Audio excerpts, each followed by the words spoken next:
Hey everyone, I think that I'm live now. Pardon me while I move the microphone teensy bit, just a tad closer to me. All right, hey.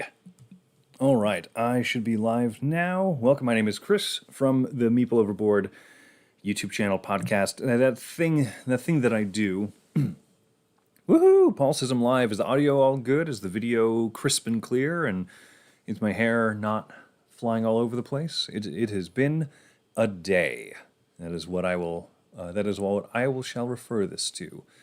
Let's see. I want to pop out the chat so I can keep it open while I have the OBS Studio up, so I can switch views and stuff. Looks and sounds good. Thank you. All right, perfect, super. All right, so today, as promised, and as I shall deliver, we're going to terraform some Mars. This is my most played solo variant that I've, of all the games that we have, of all the solo games that I've played, this is my most played one. I really like it. Even when I play the app, because they have a pretty good Terraforming Mars app, even when I play the app, I do the solo variant half the time instead of the computer opponent, because I don't want to pay attention to what the computer opponent's doing. I don't want them to take turns and take time, so I'll just play the solo mode. What am I trying to accomplish? If you're familiar with the game, I think most of the people in the chat are, but for anyone who's watching that's not familiar with it, this is Mars. In fact, this is the Hellas side of Mars. This is an expansion map where the map and the layout is a little bit different. The most important thing that changes actually isn't used in the solo game, unfortunately, which are these milestones, which are objectives that you're racing towards, and then these awards, which are funded over the course of the game, and then they award first and second place endgame bonuses to people. Not used in the solo game, so I'm just using a different map just because I can, because I haven't soloed this map before, so we'll see if the fact that oceans need to be built here and here are different or not, right? We'll see. The objective of the game is that as corporations, we're trying to terraform Mars. We're trying to make it habitable and livable. And so to do so, we have to raise the oxygen. We have to oxygenate the planet up to 14% oxygen, which is, I assume, close to what Earth has. We have to raise the temperature. It's at a nice, crisp minus 30 degrees centigrade, or Celsius, which, if I understand anything about Celsius, means very cold. So we have to bump that up to a positive 8 degrees Celsius, which, if I know how to do the math, you multiply it by 33 and then double it. So 8 times 33 is 7,212. You need to make it a nice 7,000 degrees Fahrenheit to make it livable.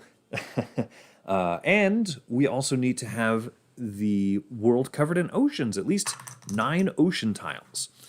So normally in the game of Terraforming Mars, if you're playing with 2 to 5 players, you are trying to, as multiple different corporations are trying to complete these world parameters, and then whoever has the most points nearing it. In the solitaire game, what you do is pretty much simply just, you need to get them all done. And you need to do it within 14 rounds. So you see that there's a little, oh dear, my phone's going off. Perfect. You have 14 rounds to do it. So you start at 14 income every single round, and then this little thing of mine will increase and I'll get more money. But that's also the target, is that within these 14 generations or rounds, I need to have the planet terraformed. I need to have 9 oceans, 14% oxygen, 8 degrees, what is the thing called? Celsius, 8 degrees Celsius. Jordan's in the chat. I see you didn't want an ice pick tonight. So Ice Pick is the name of we've been playing a lot of games online with Jordan, who's in the chat, with Cam from the Board Boys podcast. Jordan is from the No Cube Zone. Cam came up with this ridiculous acronym of Ice Pick, and I can't for the life of me remember what it stood for. Like the intercast, like multiple podcast, electronic play initiative coalition. Did I get that right? So yeah, so that's what Ice Pick stands for. So yes, solo playing tonight, Jordan. Happy that you're in the chat. So over 14 rounds or 14 generations, we need to get all these parameters done. I'm also playing with another expansion, so not just the expansion map, but the Prelude expansion, which is one of my favorites. You're dealt 4 Prelude cards, and then you pick 2 of them to keep, and then you'll get some cool bonuses at the start of the game. So, and then you also have your own corporations. Let's see, I think I can zoom in on these 8 degrees of separation from Kevin Bacon to terraform the planet. That is, I mean, you couldn't be more correct, sir. So every game you have the start of some corporations, which are like unique player powers that you'll be picking. And the Prelude expansion is what I'm playing with here. So these are the Prelude cards. Now, what does that mean for the game is since the Prelude cards are like a boost at the start of it, I don't have 14 rounds to win the game. I have 12 rounds because the Prelude cards are that powerful that they're that much of a boost that it's going to cut down the engine building time. Prelude, I agree, Paul, is the greatest. I think it is my #1 rated expansion of any game of anything of all time. It is just the best. It's such a fantastic expansion. Let's see. And. This is the other expansion that I'm playing with over here. This is the most recent one. It's called Turmoil. I did not back the Kickstarter gigantic cube box of Terraforming Mars because that seemed silly. But the Prelude or the Turmoil expansion is it's a very advanced expansion, I think, right? What it does is it adds a politics phase at the end of every round, which I understand might not be to everybody's liking. I tend to like it. I like it possibly the most, actually, in a solitaire game. I've really enjoyed it at like a 3-player game, and I tend to not like it as much with 2 players. So how it works is, let me go over here. Let me change views. So what's going to happen is over the course of the game, this is the policy board here, and new policies will come out. They're basically a mix of, how do I describe it? Like, it'll be a mix of delegates to different political parties in the Martian chair committee thing. The Terraforming Committee is probably what it's called. And so when these reveal, right, they'll send political people to these different parties, like the scientists and the Calvinists and the Greens and the Reds parties and stuff. And then these are also going to start shifting over, and then eventually they'll shift over again. And then when they shift off of this board, it'll trigger some event that'll take place on the bottom of the card. Some of them are positive, some of them are negative. This is just shuffled up. I could have lied and cheated and just made them all like really great events to make it easy for me in the solitaire game, but I didn't do that. I didn't do that because I'm a man of honor. But if I hate the cards, I'm going to yeet the whole thing around the table and reset it. But none of you will know that. So that is like the events part of it. And then the second part of the expansion is this. These are the different parties here. So you have the Mars First, and you have the scientists, and the Unity Party. I thought that said Lefty Party. The Unity Party, and the Calvinists, and the Reds, and the Greens. And so what'll happen is when each of them is the majority political party, they will have a different game effect. So if the Calvinists are in charge, then every time you get a terraforming rating, every time you get victory points, you have to spend $3 because they want more people to be, or sorry, these are the Reds. They want people to be roughly more equal. The Greens benefit if you do greenery activity, right? So it's none of these things should really be that surprising. Mars First. Build up Mars, make Mars. Scientists give you science-y patents and whatnot. Where's the neutral party? This is a beige alert. So no neutral party. Some party's got to be in charge. So what'll happen is that there are these neutral delegates, however, these little gray boys, and they'll come out. I'm going to do this all in order, right? But like when you saw this card flip over earlier, it has the scientists party on it. So then the scientist delegate will come out, and then this will affect whoever's the majority party going into the end of the generation, right? The end of the round as we start the next round. Then whichever party is the majority will become the chairperson, and then they'll switch that. They'll switch like the active policy. There'll be a one-time bonus and an end of round and an ongoing bonus into the next round. So the Turmoil expansion is really neat, but it is a bit of stuff. But I like it with the solitaire. I like it with the solitaire game. So let's set the greens back up. Yoink. Let's go to the main view. Wah, wah, wah. Boo, do, do, do, do. All right. Is there anything else? Oh, yeah. This is the last thing to go over. This. This is the first player promo that I won from Mr. Stephen Bonacore, former president of Stronghold Games. He's very happy to give these things away to people that annoy one Mr. Tom Vassell from the Dice Tower. Yeah, won this from him for annoying Tom Vassell. So that's one of my board gaming career highlight stories right there. So it's a first player token. It's not going to pass around or anything, but I want to have it out because I want to have it out. I won it, right? All right, that boy will go right there. So let's catch up in the chat. Where's the neutral party?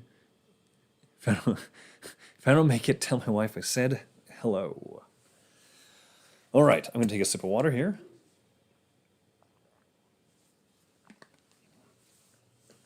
Trophy token, indeed.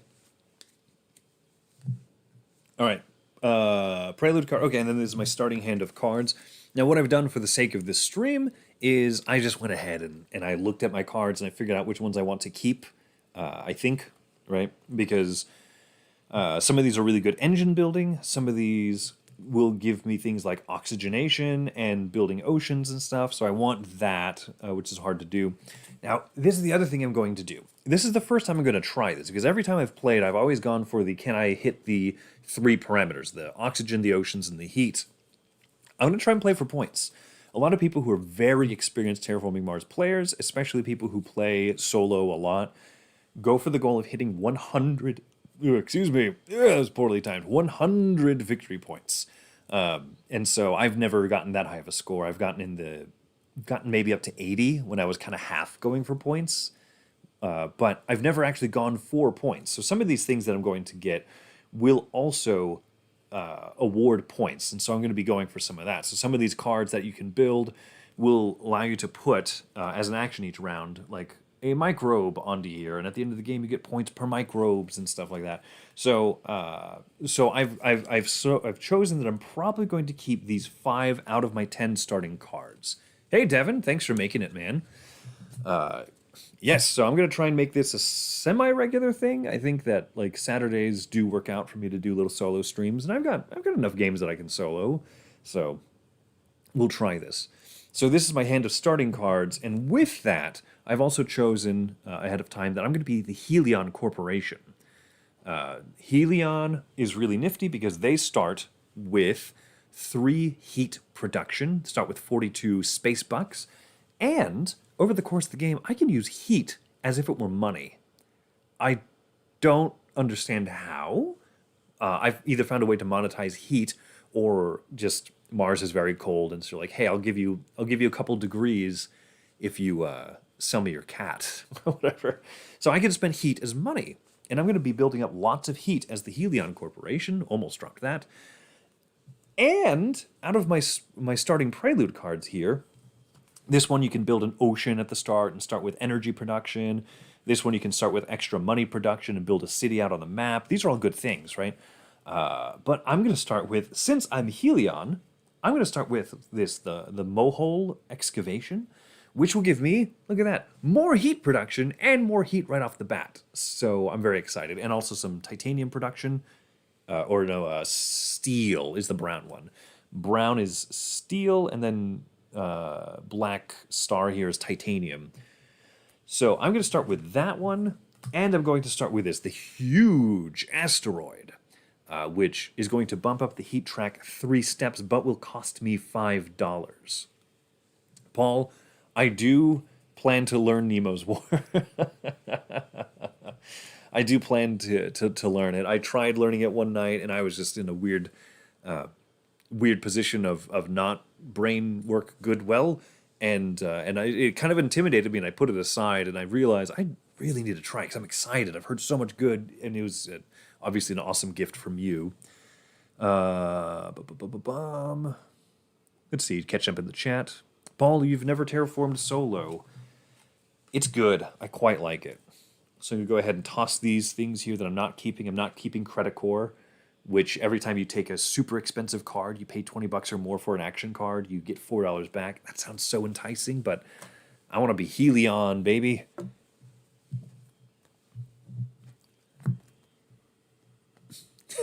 Paul says, I could teach you Nemo's War, but germs.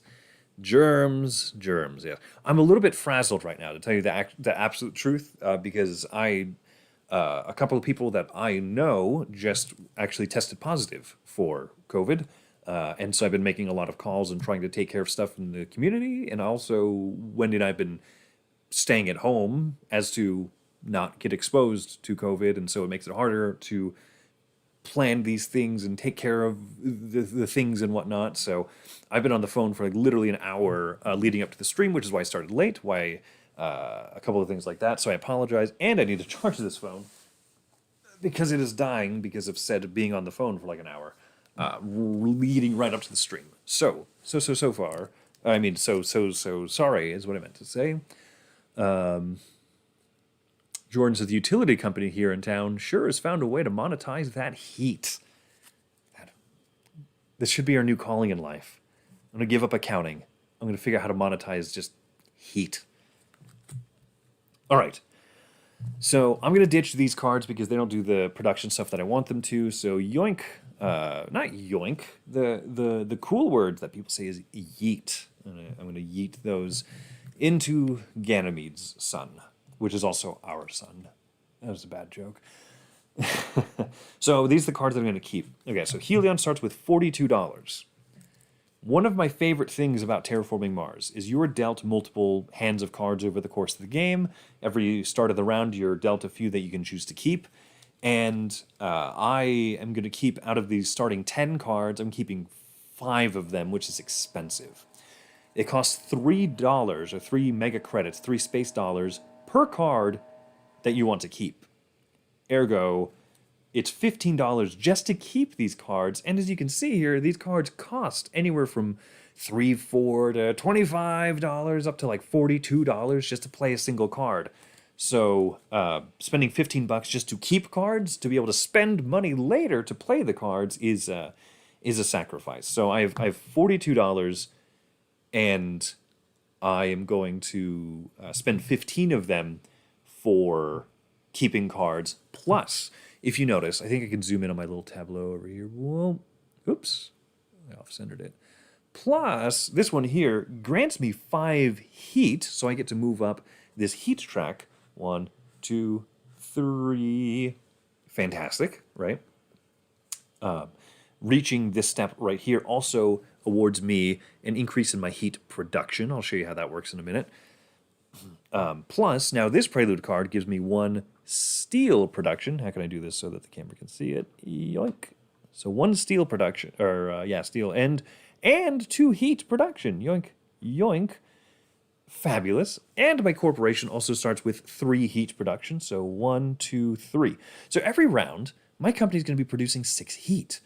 You can turn in 8 heat to raise the temperature of the planet. So I'm going to be doing a lot of that.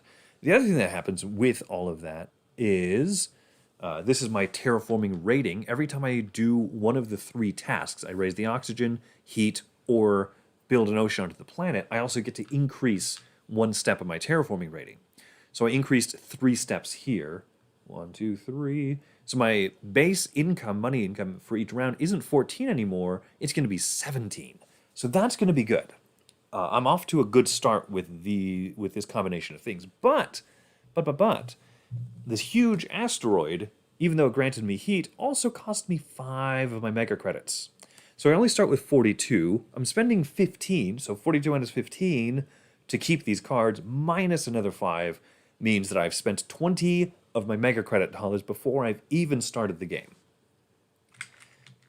Ergo, I will start the game with 42 mega credits. I love the pieces in this game because the gold are 10, the silver are 5s, and the bronzes are 1s, and they're different sizes, which is beautiful to me. It's super intuitive. So I'm going to start with 42 42 mega credits over there. Almost done with just the opening steps here.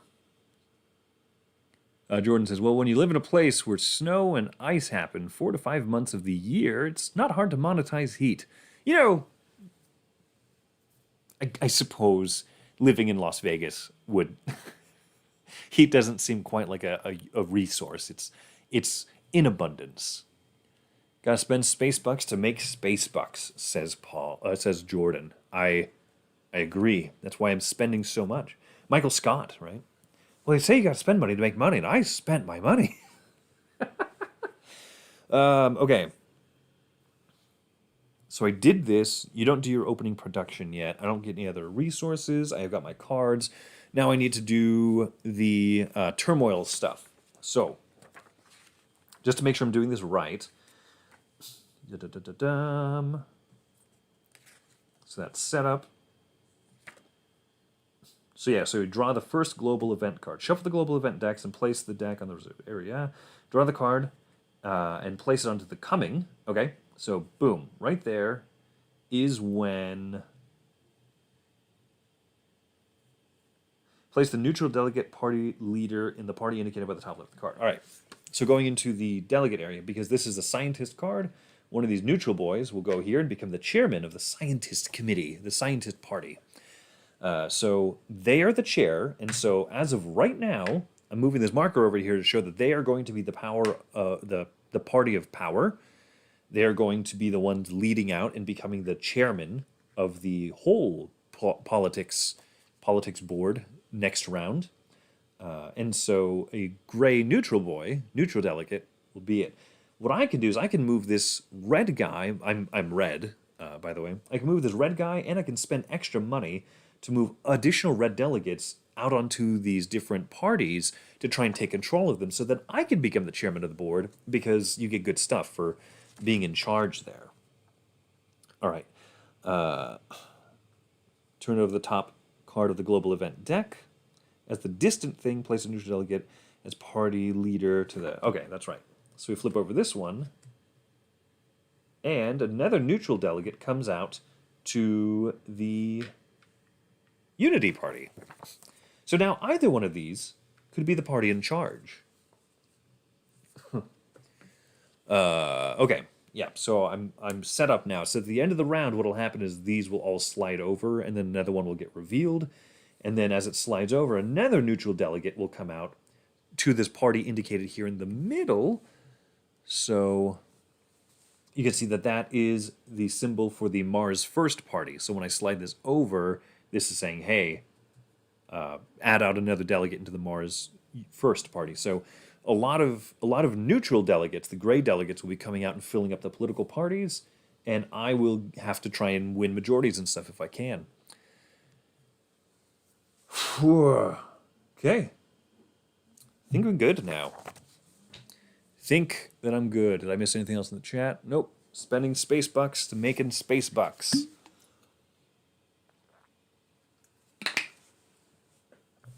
All right.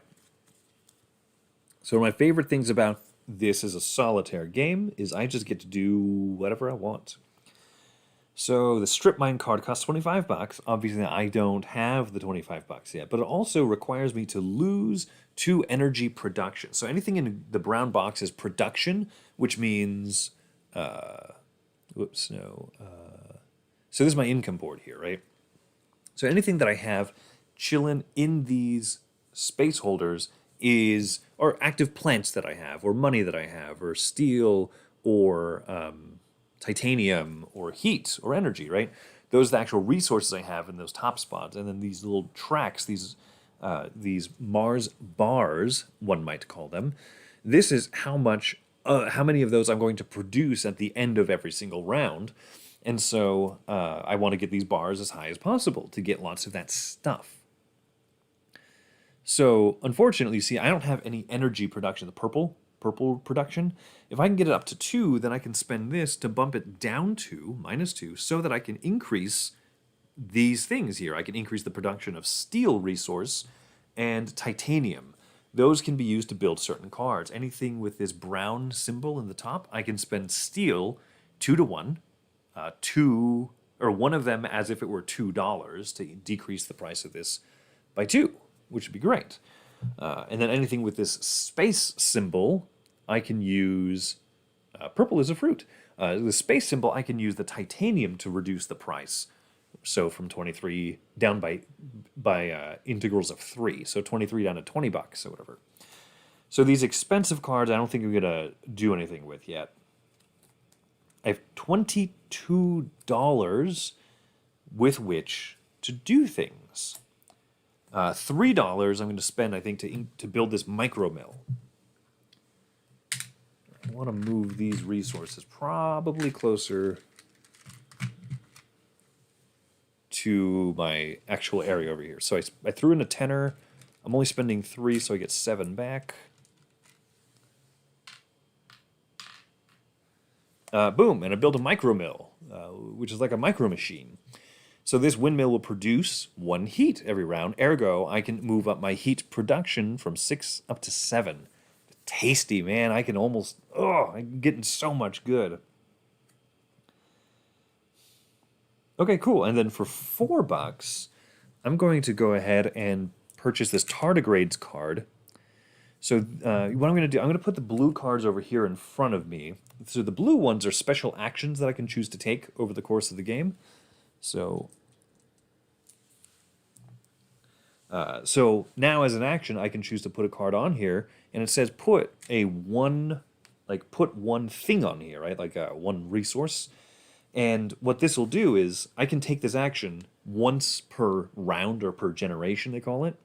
Then I'll move it off at the end of the next round. Next round, I can put it back on there, and then I'll put another cube onto here, and I would just keep adding things onto this card. At the end of the game, for every 4 resource things I have on here, I'll get a victory point.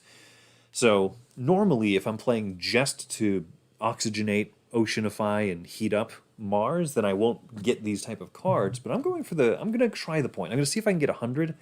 If I can get 90, that'll be a personal satisfaction victory. But if I can get 100, happy.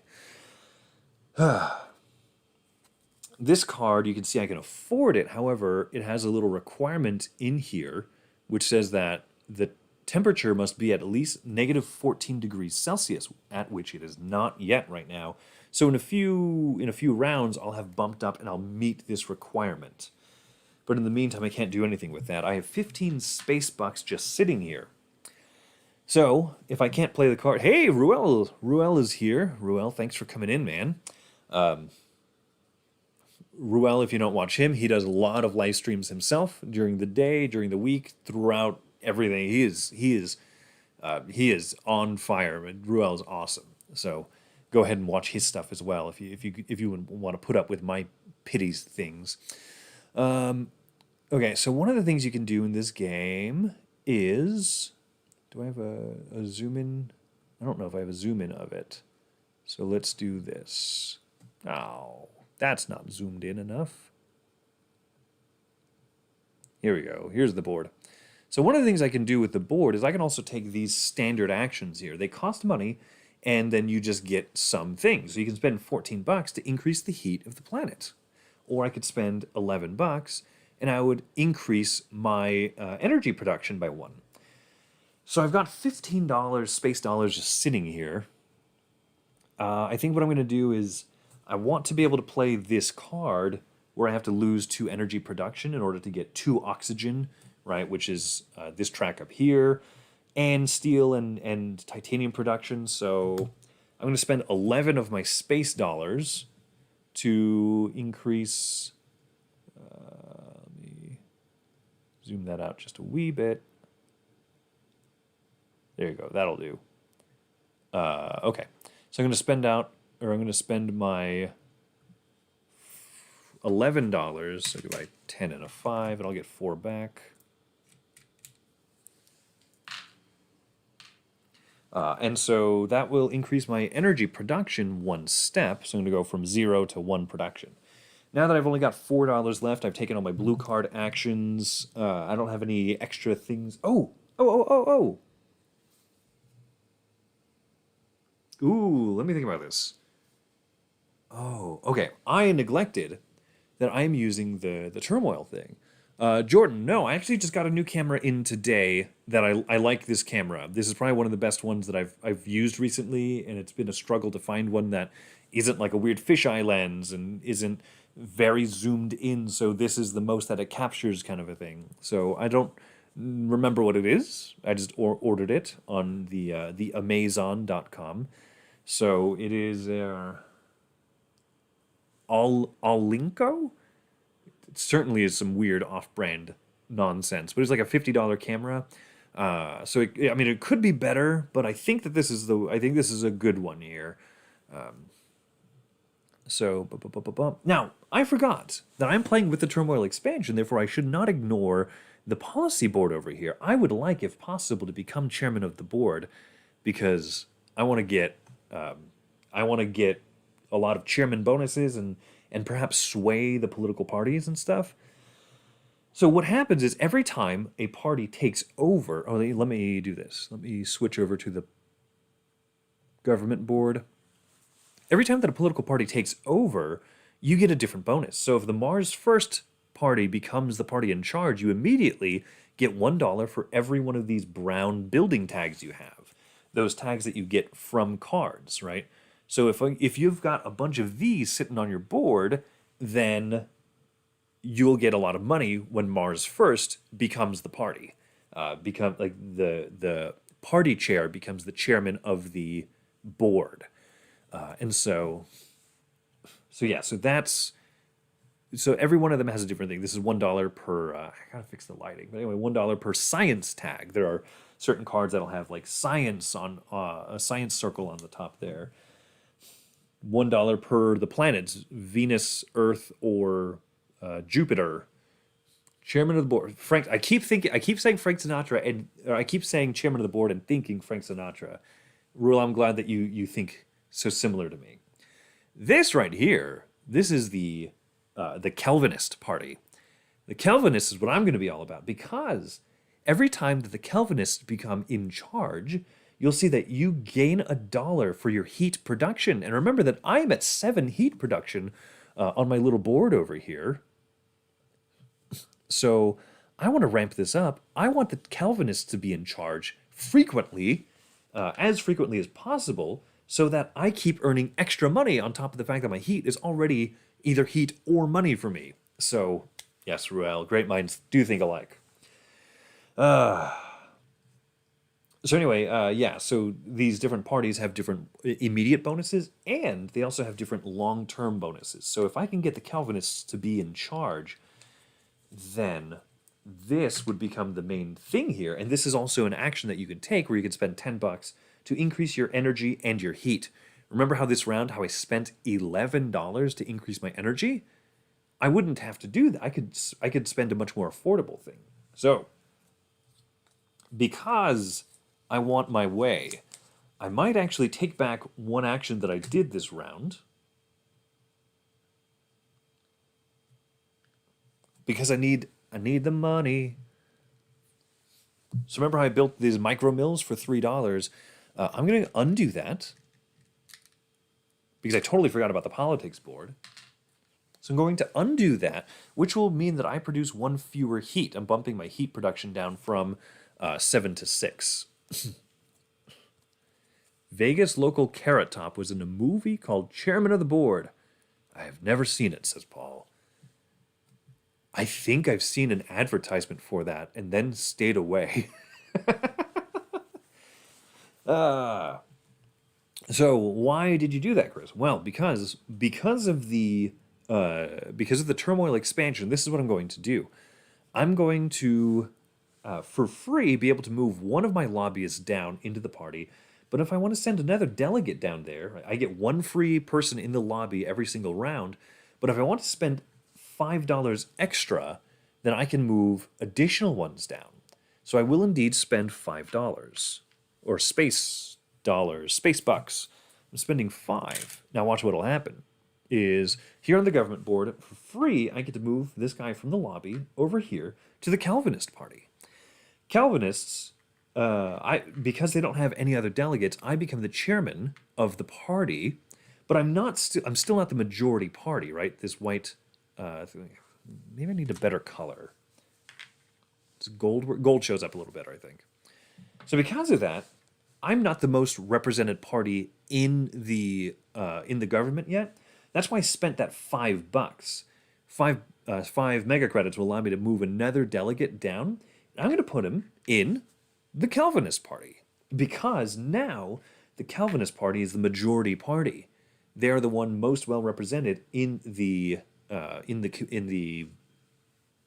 terraforming committee government schmitty government thing, which means that I will earn a couple of bonuses for that. All right, so now I've only got 2 space bucks left. So turmoil is area majority for additional abilities. Yeah, pretty much, right? So these represent majorities that you're trying to get. You want to be in the majority party. It's a little bit easier to control in a solitaire game. In a 2-player game, I don't love it because it is area majority, right? Which I think doesn't work as well with 2 players. It's kind of going head to head. But 3 players and more, I think it's very fluid. But yeah, I like being able to kind of control this in the solitaire game, but like these cards will cause more delegates to come out into different parties. So that's the end of my round. I'm going to call it good here. And what will happen is I'll do my normal end of round stuff, my income and all that jazz. But also, this board here is going to take you through a new series of end game actions. I'm going to try and move the microphone a little closer to myself. Hope that wasn't horrible on your ears. All right. So I'm going to do the end game stuff. So over here on my income board, I'm going to increase all of my stuff, right? So money is a mix between whatever my current victory points are at, which remember I was bumped up to 17, plus 0, so I'm going to earn $17. Joink, joink, joink. I have 1 steel production from my little, from one of my prelude cards, so I get 1 steel. I can spend that steel as $2 on any card that has the house symbol. Get no titanium, get no plants, which is going to be a problem because I really need to bump up the oxygen. And building plants on a planet, I hear, is the way to do that. I get 1 energy produced, and then I get 6 heat. 6 heat is not enough to increase. So if you have 8 plants or if you have 8 heat, you can build a greenery or a forest tile, which will give you oxygenation. Or if you spend 8 heat, you can increase the temperature, which is going to be the victory point stuff, right? That's the end game conditions. So I've done that. I will also draw 4 cards. And then I'll get to choose if I want to keep any of these. So some of these are good. Yowza! Look at that. Carbonite processing. Do I want even more heat? I do. I really, really do. Ooh, viral enhancers. In fact, when you play a plant, microbe, or an animal tag, including this one, gain 1 plant or add 1 resource to that card. When you play a plant, microbe, or an animal tag, including this one, gain a plant or add 1 resource to that card. Oh, okay, so as I build more green things, I can get plants on my board. Okay, or I can put things onto that. So if I had had this card first and then built this one, I immediately would have gotten 1 guy on there, 1 tardigrade. Okay, so I'm not going to keep this fish card because to get fish you need to go way later into the heat. I would need to be at positive 2 degrees Celsius, which even though I'm the heat company, it's going to go away. It's going to be quite a ways till I get there. This could get me more money. Spend $10 now to increase 3 income. That's possibly a keeper. This viral enhancements card could be a way that I could get plants easily, right? And plants is how you get oxygen. So I'm debating on it. That's a maybe. But then this one, which lets me just build up more heat, which is more money, which is also more heat. I think I'm going to keep this. I think this is the only one I'm going to keep. So for $3. Jordan, I see that you're probably going to be taken off here, going to bed. Yeah, I'm going to terraform all the Marses that I can in your honor, since you have to go to bed, man. I totally understand. Different time zones and all. So yeah, thanks, man, for hanging out for a while.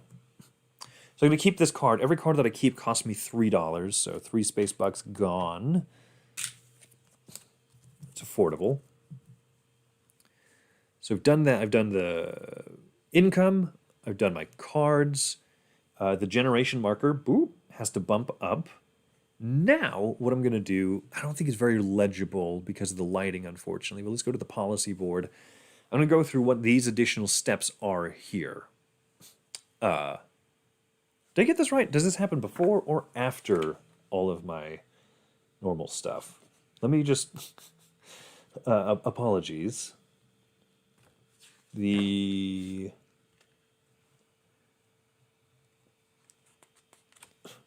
After solar plays takes phase. After the production phase, each generation. Solar phase is the normal stuff. So produce... yeah, so turmoil is the last thing that happens. Wait, I'm so confused. All right, you know what? I think I'm supposed to do this thing first. The solar phase. The full solar phase takes place after the production phase each year. So produce stuff is my income board. And then I do the solar phase, which is the new fangled term for this end of round suchness. All right. Sorry. Like I said, I was on phone calls the entire hour leading up to this when I wanted to be reviewing rules. So this is the terraforming rating revision, which what that unfortunately means is that all players lose 1 terraforming rating. So my cube goes from 17 down to 16, which is too bad, right? The turmoil of the expansion, the point of it is that it's making things harder, so it's pulling you down, which is going to make it harder to reach that 100 victory points. So we'll see what happens. Next step, if a card were here in the current event step, it would move off and the current event would trigger. Doesn't happen the first round of the game. Step 3 is the new government.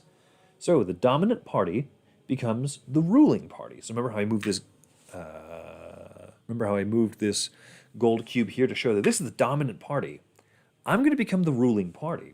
So what'll happen is I'm going to kick out the old chairman of the board.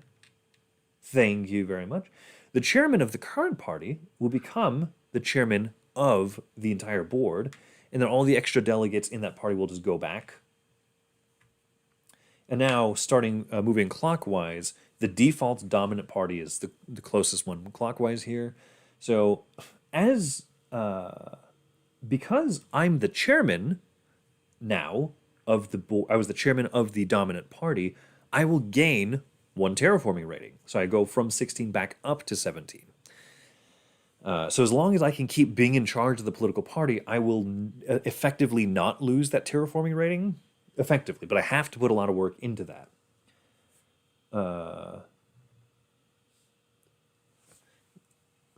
Then, oh yeah, that's right. Here's the other great thing. Now this fires off. You get the immediate ability of the party. So 1 point per energy or per heat production, which I produce 6. So I'm going to go ahead and grab 6 resources, which has become 6 money. Yoink. Okay, yeah, so all the extras in here just go away. And the Calvinists are in charge now, baby. Yes, love it.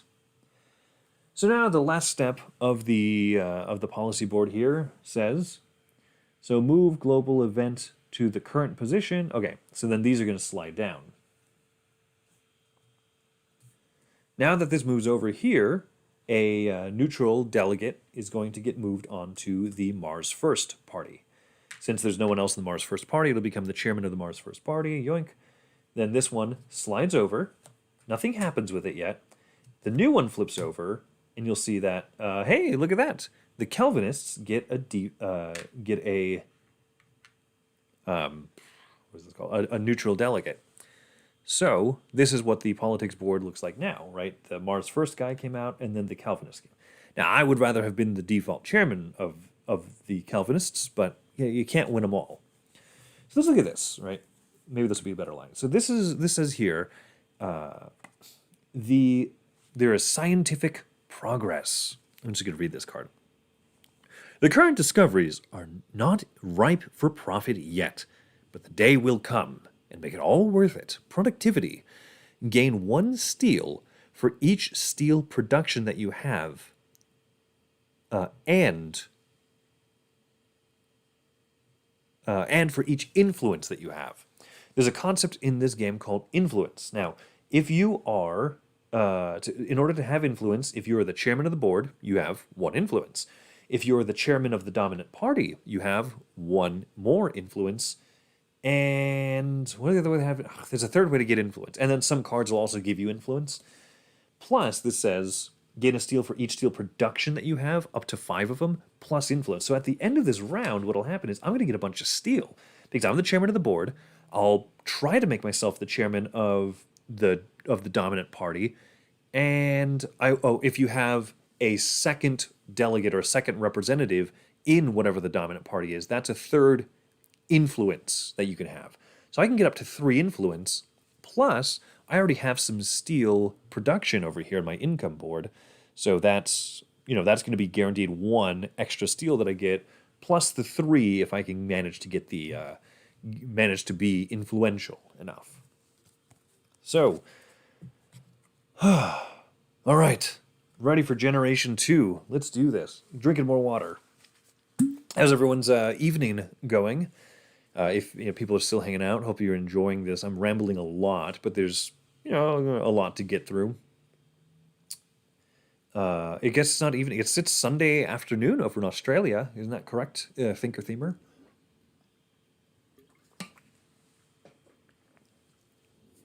Sunday afternoon, right? Yeah, because of the whole time travel thing. So, all right. Also, this action was already taken, so whoop, I get to move it off. I get to build up my tardigrades yet again. Now, so these are the cards in front of me that I could purchase. I want to get this carbonate processing, but I also want to build up this strip mine, but I don't have the energy production for it just yet. So, because it costs $25 now. I would need to have 2 energy production that I could eliminate, I could get rid of. So that's not going to work. How much money because I have money plus heat that I could spend. I could either hold on to this heat as heat so I can build up 8 of it and raise the temperature, super important to do, or I could spend it as money. Middle afternoon, 4 p.m. Of Sunday. Nice. Hope that nice relaxing weekend for you. So what would I have? I would have $28, which is not enough to raise my energy and build the strip mine. So I'm not going to worry about that yet. Plus, you know what I just remembered is I'm going to get a bunch of steel at the end of this round. So I'll be able to afford this more easily because each steel counts as $2. So this won't cost me $25. It'll be quite a bit cheaper. Ruel, thank you, my friend. Thanks for letting me know what the time is over in sunny old beautiful California, which, doesn't share the same time zone as me. It makes me think of the episode of Parks and Rec, where one of the characters is in Indiana, right, in Pawnee, Indiana, and the other character moves to Washington, D.C., so they set up the 2 clocks. They're like, yeah, I want to have the clock up so you could see, so I could always see what time it is in my time zone and your time zone. Yep, same time zone. I want to get that temperature up. Plants and ocean. If I just blow a bunch of money and I build this comet, I don't do a whole lot this round. Ooh, hoo, hoo, hoo, hoo. You know what I might do? I think I'm going to do... okay, so I'm going to spend this action, because this is just a guaranteed every round. I can add a tardigrade onto this card here, and once I get 4 of them, it'll be worth 1 point. So I want to try and find another faster way, perhaps, to expedite this process. Some cards will allow you to put microbes onto these little microbe cards and stuff, but I'm doing that. That's for now. And then I think I'm going to tow a comet and just crash a comet into Mars.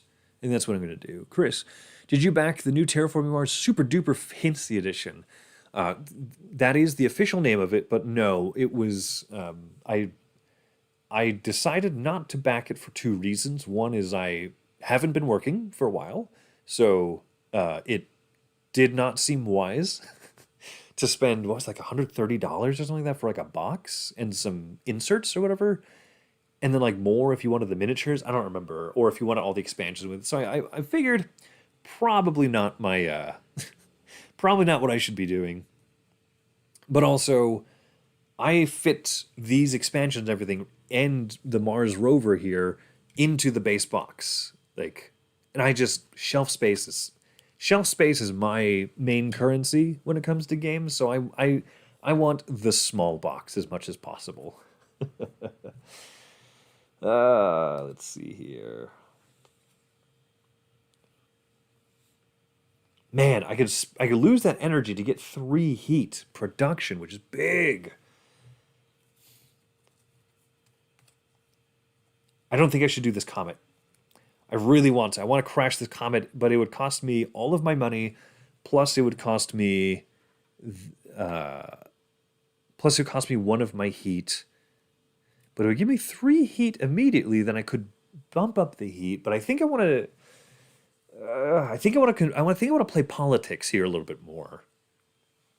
So, yeah, if you know, Ruel, actually, I joke about that. I really like the small box versions of games.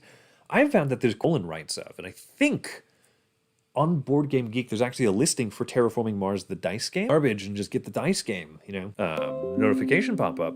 So that would be unfortunate. Maybe I'm back now. Everyone, let me know if you see me or if you don't. Paul says I already bought the game with all of the expansions and a box insert. Yeah. Now here's the other thing too. There's plenty of people that probably agree with me. I don't actually like the way that those like 3D printed terrain tokens look.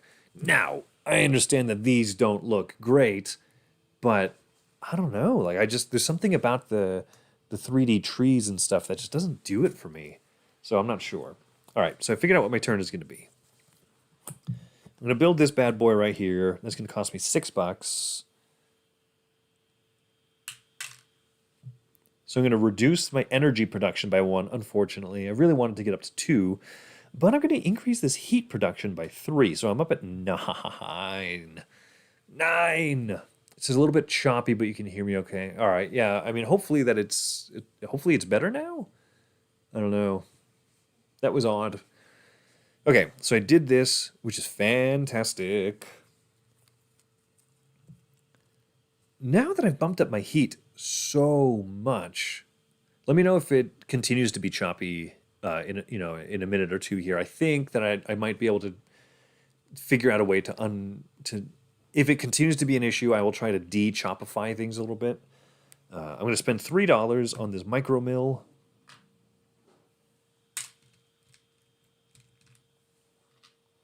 Yoink. That increases my heat yet again. So I'm at 10 heat production. This is what else I'm going to do. I'm going to go play politics, right? So one of these always moves over to the lobby at the start of every single round. So this one is free. So I'm going to go ahead and move my free lobbyist down here to the Calvinist Party yet again. And then, because I want to spend $10 to, yeah, I'm going to spend the $10 to take the Calvinist action here, right? Because the video is stop motion. That's weird. Okay, let me finish this action, and then I'm going to go try something. So I'm going to take the the Calvinist action here, so spending the $10 to get an energy and a heat production. Is there a benefit if you go above the max of heat or any of the production areas? No. So how it works is this is the if you did the Kickstarter. I've done very few Kickstarters in my time, but I did the Kickstarter for the Turmoil expansion for Terraforming Mars because it came with these really nice boards with the cubes locked into place and everything. So so how it works here is there's an additional like 10 plus 20 thing for all of the resources. So you can go above what's printed on the normal boards. What we've always had to do is we've always been at like 9, 10, or whatever, right? And we would like king me, we'd stack a cube on top and then move a second cube around to kind of made these official double layered boards where you have the 10 and you have the 20s in all the different resources. You can, I believe you should be able to produce infinite technically. So that's why I'm at 10 here, which is good. Oh, yes, sorry. So I was taking the Calvinist bonus action, right? So I can increase my energy production as well. And since I like the Calvinists being in power so much, I think I'm going to spend another $5 to move another delegate down into here, which, because then I will be the majority color holder. Losing me, is it getting real choppy? Is it getting real rough? I can try and fix something here. I'm just gonna go ahead and do this. I'm spending 3 regular dollars, plus I'm gonna spend 2 heat.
All right, let's see. Did that help at all? Am I still? It says I have an excellent connection. So. Ba ba bum ba da da da da da. Is there anything now? Can y'all? Is it better at all? Still blurry. Well, that's too bad.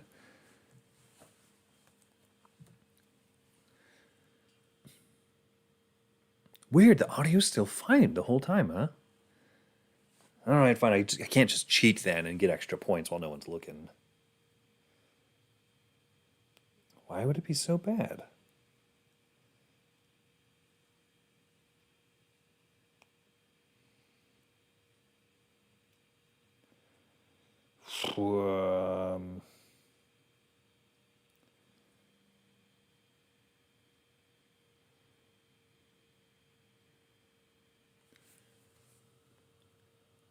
Yeah, that's weird. Okay, so the audio is fine the whole time.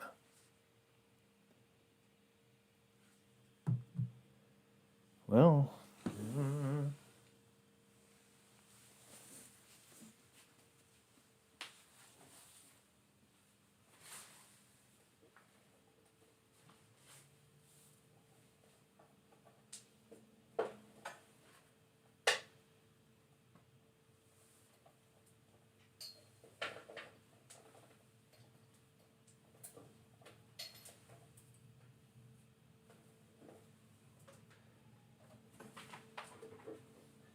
just trying something different. See how it goes. Oh, everything's connected back here. Uh-oh.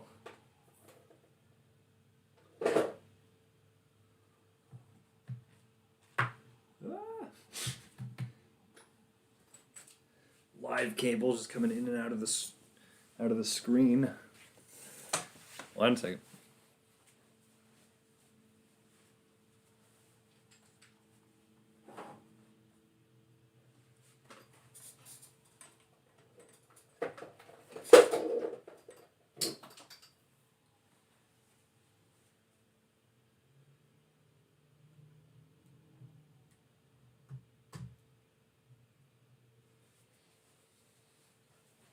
Now, did I bump the camera?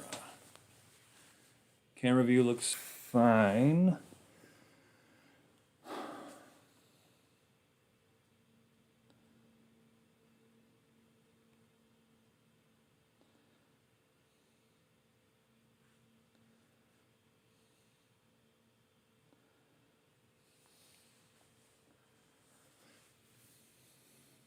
All right.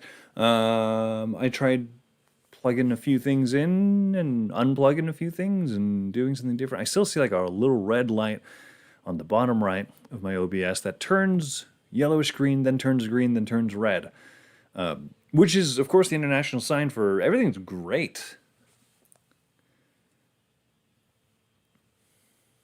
I don't know, is there anything different on the video now that I've tried rejiggering a few things, or is it still pretty much being the same? I'm going to kind of just finish up my turn, finish up the round here, while y'all can let me know if anything's a disaster or not.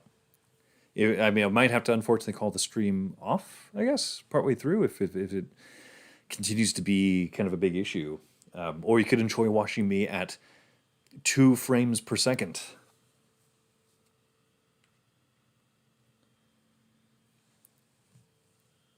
Okay, so I spent resolution is blah, and it's still choppy.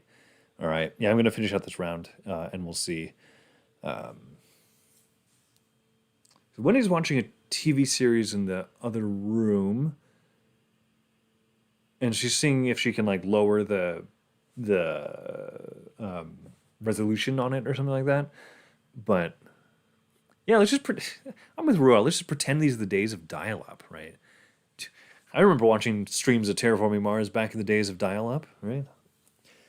So I don't know, but I thought that upload and download speeds usually didn't affect each other too much, but I mean, it makes sense if you're doing a lot. I don't know.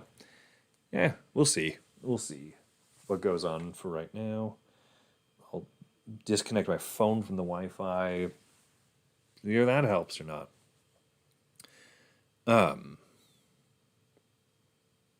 Where was I? I just took the Mars AOL for Life.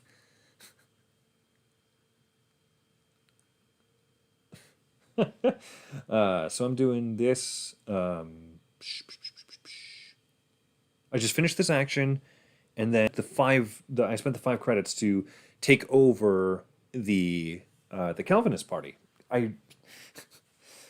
Unfortunately, I don't know how much other stuff I'm going to do besides just keep the Calvin power, because the Calvinists make me happy, I make the Calvinists happy, and it's all good. So... Oh, did I forget to start the game with 2 heat? I was supposed to have 2 heat resources at the start of the game.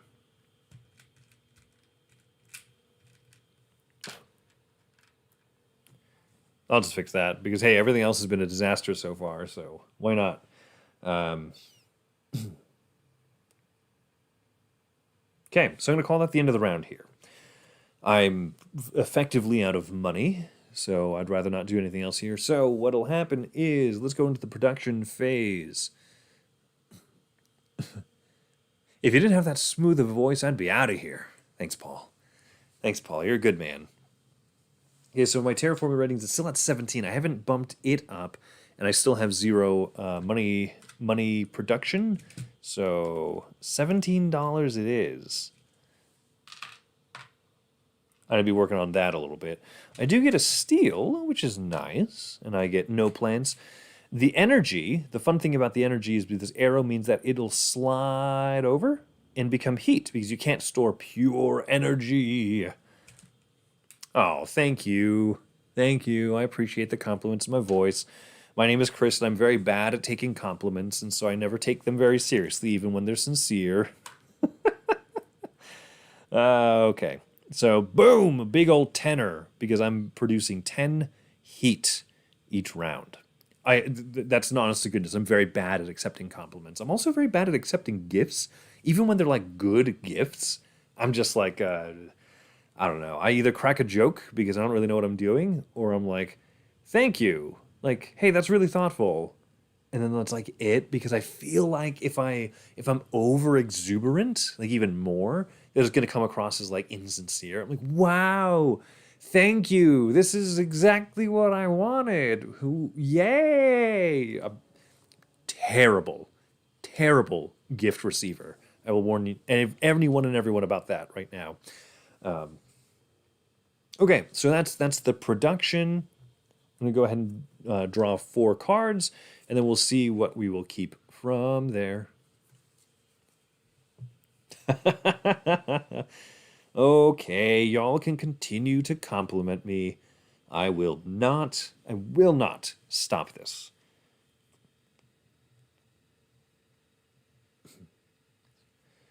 So animals may not be removed from this card. Okay, so the pets thing, it's not going to be worth it. I don't know how many cities. Oh my gosh! You know what else I forgot to do? Perfect. While I'm already on the streak of pulling off disastrous things. Okay, I'm just going to cut the deck. I'm going to draw 4 cards because I forgot to seed the board. When you play solo Terraforming Mars, you are supposed to seed the board with like just a dummy player generic kind of pieces, whatever. So starting in the top left, since this is an ocean space, I'm not going to count it. But starting at the top left and then counting to the right, like you're reading a book, you flip over a card, 4. So 1, 2, 3, 4. And what you do is you place an opponent's city there. That's just a generic a generic city. And then, starting clockwise and going around, you flip over a card and count that many spaces. So 1, 2, 3, 4, 5, 6, 7. And you're going to put a forest around it. That's not my forest, that's a computer player's. Now, doing the opposite as well, starting in the bottom right and then moving left and up. I flip over this 13. 1, 2, 3, 4, 5, 6, 7, 8, 9, 10, 11, 12, 13. So an opponent's city will go right there. And then you count clockwise around for out of 31. 1, 2, 3, 4, 5. Okay, so let's think about this, right? I'm not going to count up to 31 in a circle. So, yeah, rule says, I've forgotten the solo setup rule more often than I like to admit. Yeah, I'm not the only one. Like, it's usually not that important that these 2 spaces get blocked. And then, so this is 5, 10, 15, 20, 25, 31, right? So I'm not going to count them all out. So 31, you go around a couple times and you're going to put a forest down here. I have forgotten this almost every single time that I've played the game, that the board is supposed to start with just some stuff seeded onto the board. I can't take those spots. That's all that it matters. If I want to build a city adjacent to these starting forests, I'll get points, right? Cities get points for being next to forests and stuff. But other than that, it's really not a deal. Awesome. 0 for 2 right now. Paul says, in regards of gifts, I seemed really... So here's a fun story time, right? Because apparently everyone's here just for my voice instead of for the game, because the game video is not going very well. Paul got me. The name of the game is called Nemo's War. Oh, not Captain Nemo, not Voyages of Marco Polo. Nemo's War, which is a fantastic solo game, and you can even play it like multiple people. There's co-op rules, but you can just play it as if it were a solo game with multiple people. Wendy and I are good at that. We take turns. We are kind. We counsel well. And so Paul says, Chris, you seem plenty excited about that. Though it could have been about the Spider-Man 2 wrapping paper that he used on it. Like, Tobey Maguire, Spider-Man 2 from approximately the year 2003 wrapping paper. This wrapping paper was like 16 years old, 16, 17 years old, and my gift is just wrapped in this pristine Spider-Man 2 wrapping paper. So I was enamored. And then of course the game was awesome and everything too. And so my excitement came across for the wrapping paper more than the actual gift. But I am still not a good gift receiver. But if you wrap it up in 16-year-old wrapping paper, I mean, what else was popular 16 years ago? You know what I mean? Like Backstreet Boys wrapping paper, I guess, or you're talking pre-Batman Begins, man. Okay. Rule says he usually does the same thing I do, just forget to throw tiles out until like partway through. Yeah, I guess that Devin, I guess that Paul had wrapping paper that old. Did you like thrift store find it, or have you just kept it like safely tucked away in a lockbox under your bed or something, man? How did you keep that wrapping paper that long? All right. What happened? Oh, yeah, yeah, yeah. What happened was I was in the middle of buying new cards for the round. Sorry, the stream has gone so many places. Ooh. Action. Decrease your energy production to increase your terraforming rating a step. Ooh. Ooh. If I didn't already have this card where I was going to be utilizing a lot of energy. Ooh, this equatorial magnetism could be a good card. Could be pretty good. I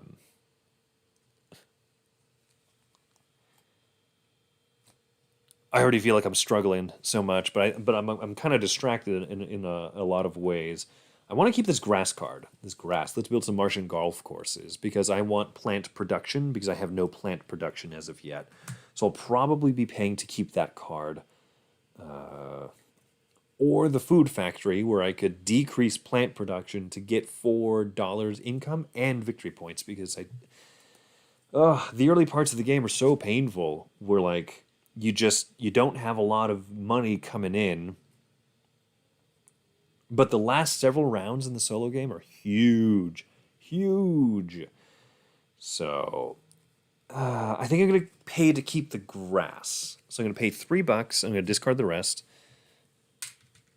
3 space bucks. Whoop, made a big mess. Perfect.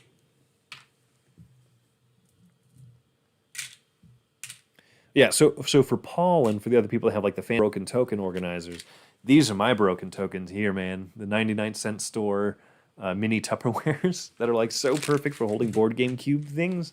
Love it. Love it. That's my custom insert.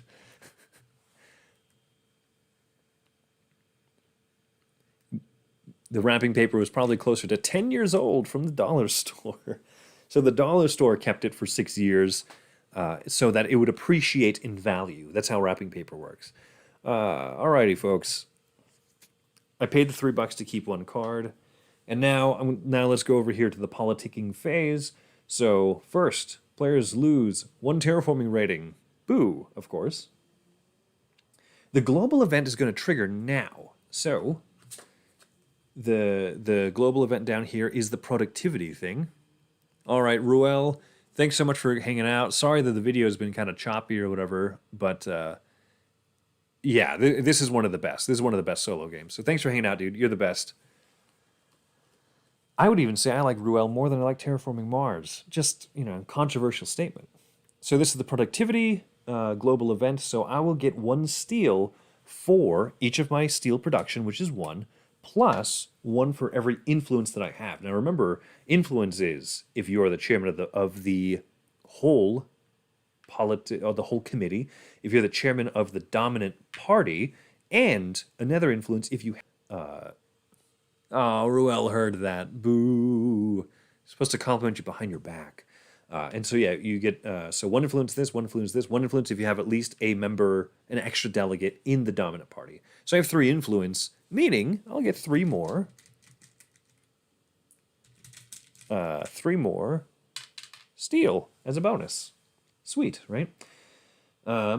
So the global event is now done. The new government will come out. So the chairman of the board retires, right? Because each round of the game represents a generation. So,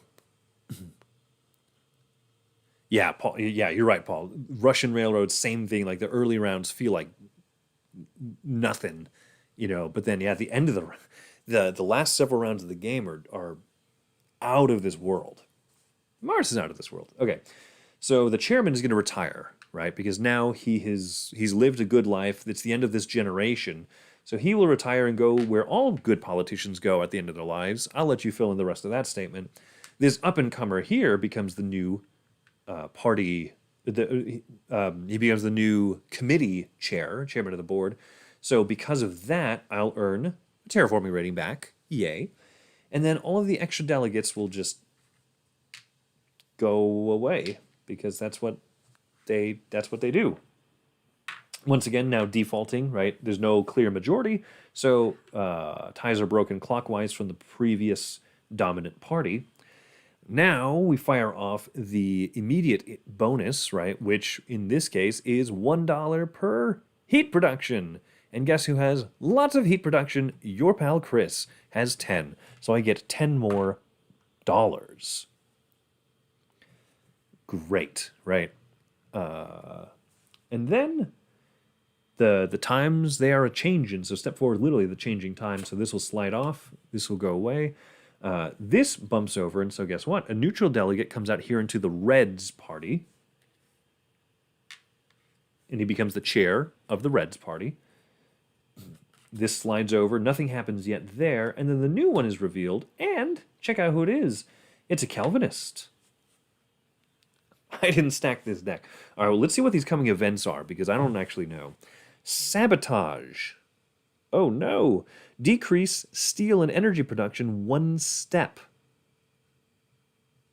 Ouch. Gain 1 steel per influence. So I might be losing this steel production at the end of the round, and I might also be losing energy production. But if I can increase the energy production and then use that other card or something like that, right, then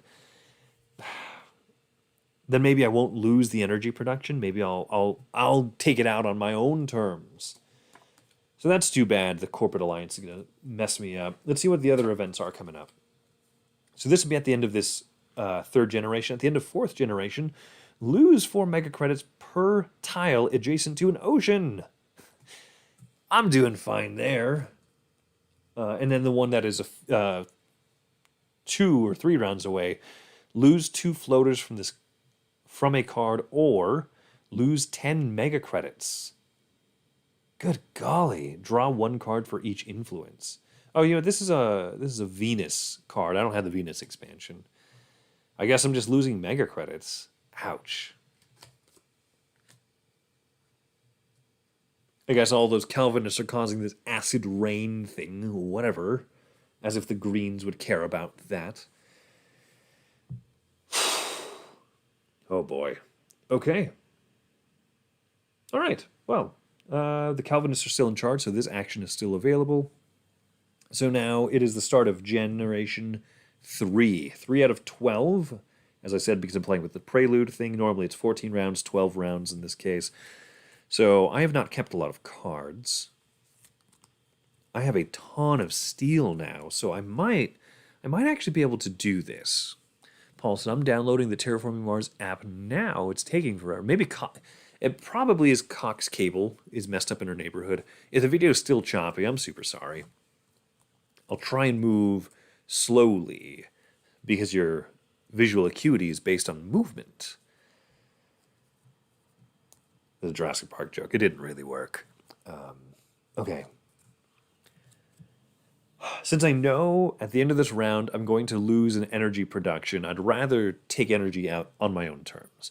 So if I spend $11 on this standard action over here to build a power plant, so I increase my energy production from 1 to 2, now I'm going to spend $25 on this card here, which says that I will decrease my energy production by 2, but increase my steel and my titanium production. And I'll get 2 oxygenation on the board over here. So that's going to be really nice. But I have to pay $25. But guess what? I've got all of this steel right up here. And so each of these steel is going to be worth $2. So that's 6, that's 12. So 25 minus 12 is 13. So now I only have to spend my normal money. So this is 12 here, effectively. Each one of these is worth 2. And then the remaining 13 brings me up to 25. So I've now played this card. Fantastic. I reduce this production, my energy production, by 2, but I increase steel by 2, and I increase titanium by 1. Oop. And I get to move up the oxygen track twice. So let's go ahead and do that. So yoink, yoink. And every time that you move up what are called the global parameters, so the oxygen, oceans, or the temperature, you also get to move up your terraforming rating that many steps. 2 steps for me. So great. That was a good card to play. And. Oh, okay, I forgot to do this. So let's go back over to the government board because I forgot to move one of these over here. So I get a free lobbyist, right? I am going to take my free lobbying action to go down here. Normally, I like to, is the pass and play okay on the app? I don't know. I've always just played it solo. Yeah, it's fine. You know, to pass and play on a board game app is when you just take your turn, hand it to the next person, they take the turn, hand it back and forth. The only thing about the app is it's a little bit funky because you can't see all of your cards at once, which might be fine because you're less inclined to accidentally, cheat and look at Teresa's hand of cards or whatever. So yeah, pass and play's fine. I've not done it, but I could see why it would work on the Terraforming Mars app. Okay, so normally I like to become chairman of the board because you get you lose 1 terraforming rating every turn in this turmoil version. And if you become the chair, then you gain that terraforming rating back. So it's usually worth it. But I think I've got something else that's going to be better this round. Because for my free lobbyist action, I'm going to put a delegate here.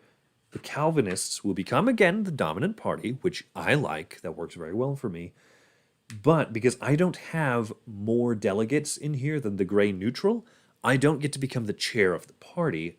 Meaning at the end of this round, I will not become the general chair of the entire terraforming government. Which is fine, because what I really want is for the Calvinists to stay in power. That's what's more important to me.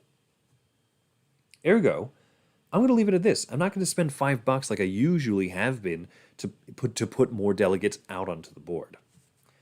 What I will do is... on my board over here, on my player board, I've got 17 heat. I can spend 16 heat. It gets 8 heat, allows you to move up the temperature a step.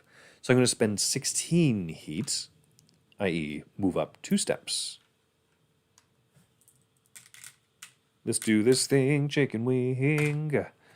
All right, so 2 steps up on the temperature track here. Boop, boop. I'm at negative 20 Celsius. When you reach this step, you also gain an additional heat production. Fantastic. Is all about me. Which is another 2 terraforming rating up. So I'm at 21, which of course is going to bump down by 1 because of this. Every round, the terraforming rating goes down. And I'm electing not to worry about becoming the chair of the board because I'd rather have done this and moved up. So now I'm going to take my tardigrades action because the blue card actions I can do every round. So boom, I've got 4 guys sitting on here. I'm 1 action away from being able to get 1 victory point out of this card. So I could be doing better, but yeah, whatever. It'll come soon enough. All right, I think that I'm donezo. And so let's go. Yeah, let's go into production phase. So now I look at this. I got 21 terraforming rating plus my 0. So I do get $21, which is nice. I will get 3 steel, 1 titanium. This is where the game gets really fun. When you start producing a bunch of stuff. No plants, unfortunately. I need to get more oxygen probably by building greenery. All of my existing energy moves over and becomes heat, and I have lost all of my energy production on purpose because this will cause me to lose energy production. I'd rather have 0 to lose. But I get 11 heat. Can you take the heat? All right. So that's done. I get to draw 4 cards. I'm going to do this now before I forget. I'm going to say that I'm going to bump the generation marker up. So we're starting the 4th round once I'm done with this. Ooh, interesting. The energy market. So spend 2 X mega credits to gain X energy, or decrease energy production 1 step to gain 8 mega credits. Wow, this is a super cheap way to get a ton of energy. So if I spend 2, I get 1 energy. If I spend 4, I get 2 energy. I think I'm going to buy that card. That is a way better version than this power plant here, which just gives me 1. Though this is one of those brown building tags, so I could be spending the steel on it. This is not, but... Ooh. Wow, am I reading that right? Spend 2 times mega credit, 2x mega credits to gain X energy. I can spend $10 and get 5 energy. Yes, I'm going to do that. Dust seals is just worth a point. That's really all it is. You have to build it before there's 3 oceans out on the board. So I might do that. Ooh. Must be less than negative 18 degrees Celsius, which it is by 1 step. Increase your plant production by 1 step. Ooh. Dang it. Am I going to spend $9 to keep cards? Ugh. I don't think I could afford $9. I can afford 6. I think, right? Because I still want to take some of these big actions, some of these pricier things. So I'm going to spend $6 to keep these 2 cards, and then I'm going to let these 2 go, even though I'd like this really cheap victory points. I don't know if I'm going to hit that 100 victory points. We'll see what I can pull off. So I'm spending $6, so 1 out of 10, I get $5 change. How's the video going? Is it still really choppy? I mean, if you're having fun watching and hanging out, then I'll keep playing and everything. But hey, Tim from Meepleville Board Game Cafe is here. Yeah, Tim, we got quite a crew just hanging out tonight. Ruel did just take off not too long ago.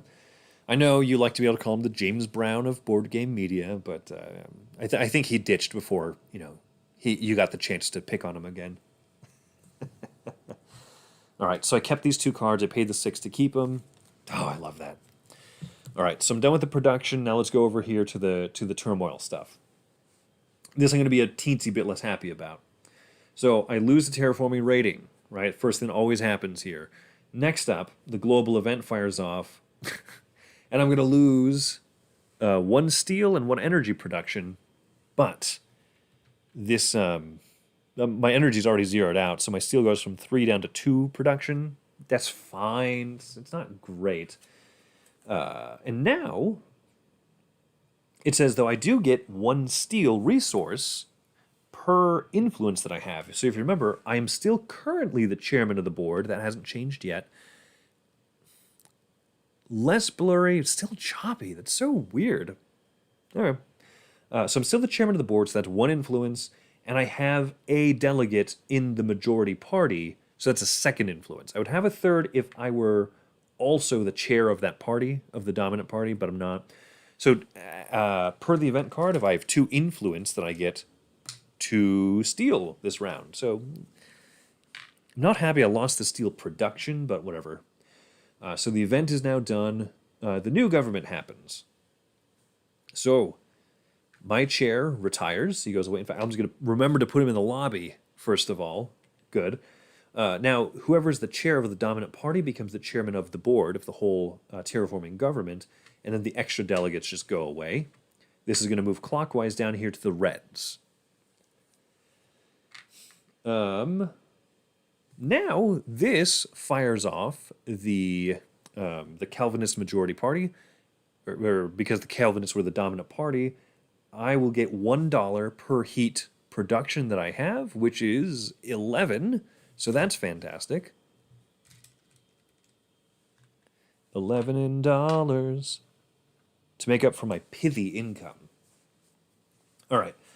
So the dominant party changes, move the old chairman, we restore the lobby, so everyone gets one thing over here. That's good. And then the times, they are a-changin'. So this goes away. The Greens party now gets a neutral delegate added over there. I'm going to move some more of these neutral delegates over. Wasn't sure how many I would need, but close by if I need them. So yeah, now the Greens party has a delegate, so he'll be the chair there. This slides over. The new one. Ah, look at this. So the Unity party will get another delegate added there. Now, because the Unity party has the most delegates, the dominance marker will move over to them. So as of right now, they're the majority party.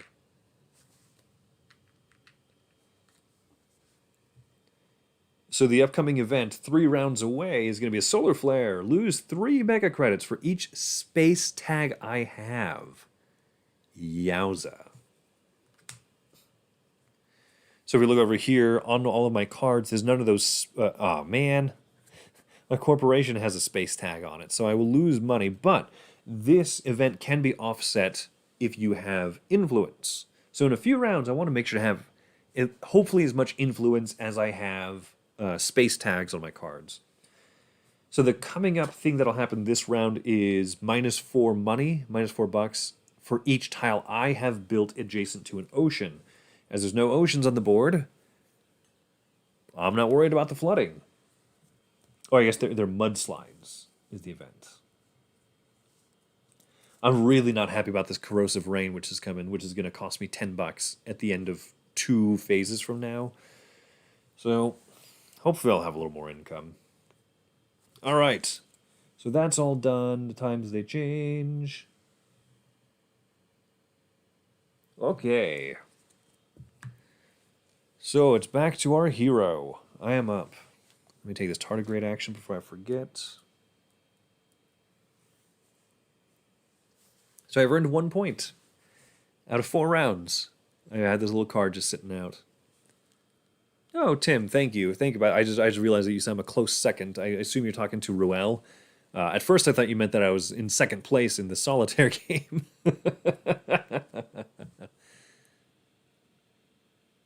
Oh, okay. So our neighborhood internet must just be pretty messed up right now. All right. So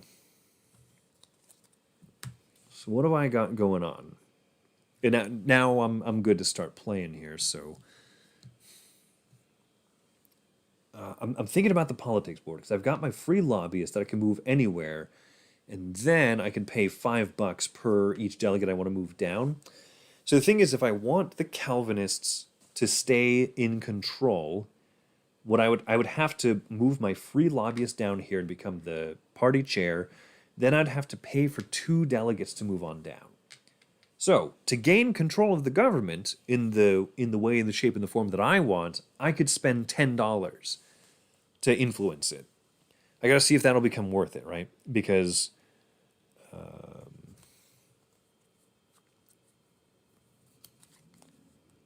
I wanted to buy this card, the Archibacteria. Oh, do I have that one thing? No, I don't.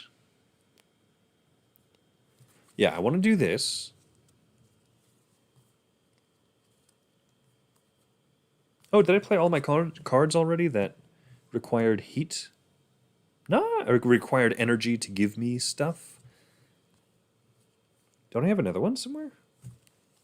Did I play it already? Did I discard it? Oh, I played both of them. Nice. Okay, I'm not doing too bad.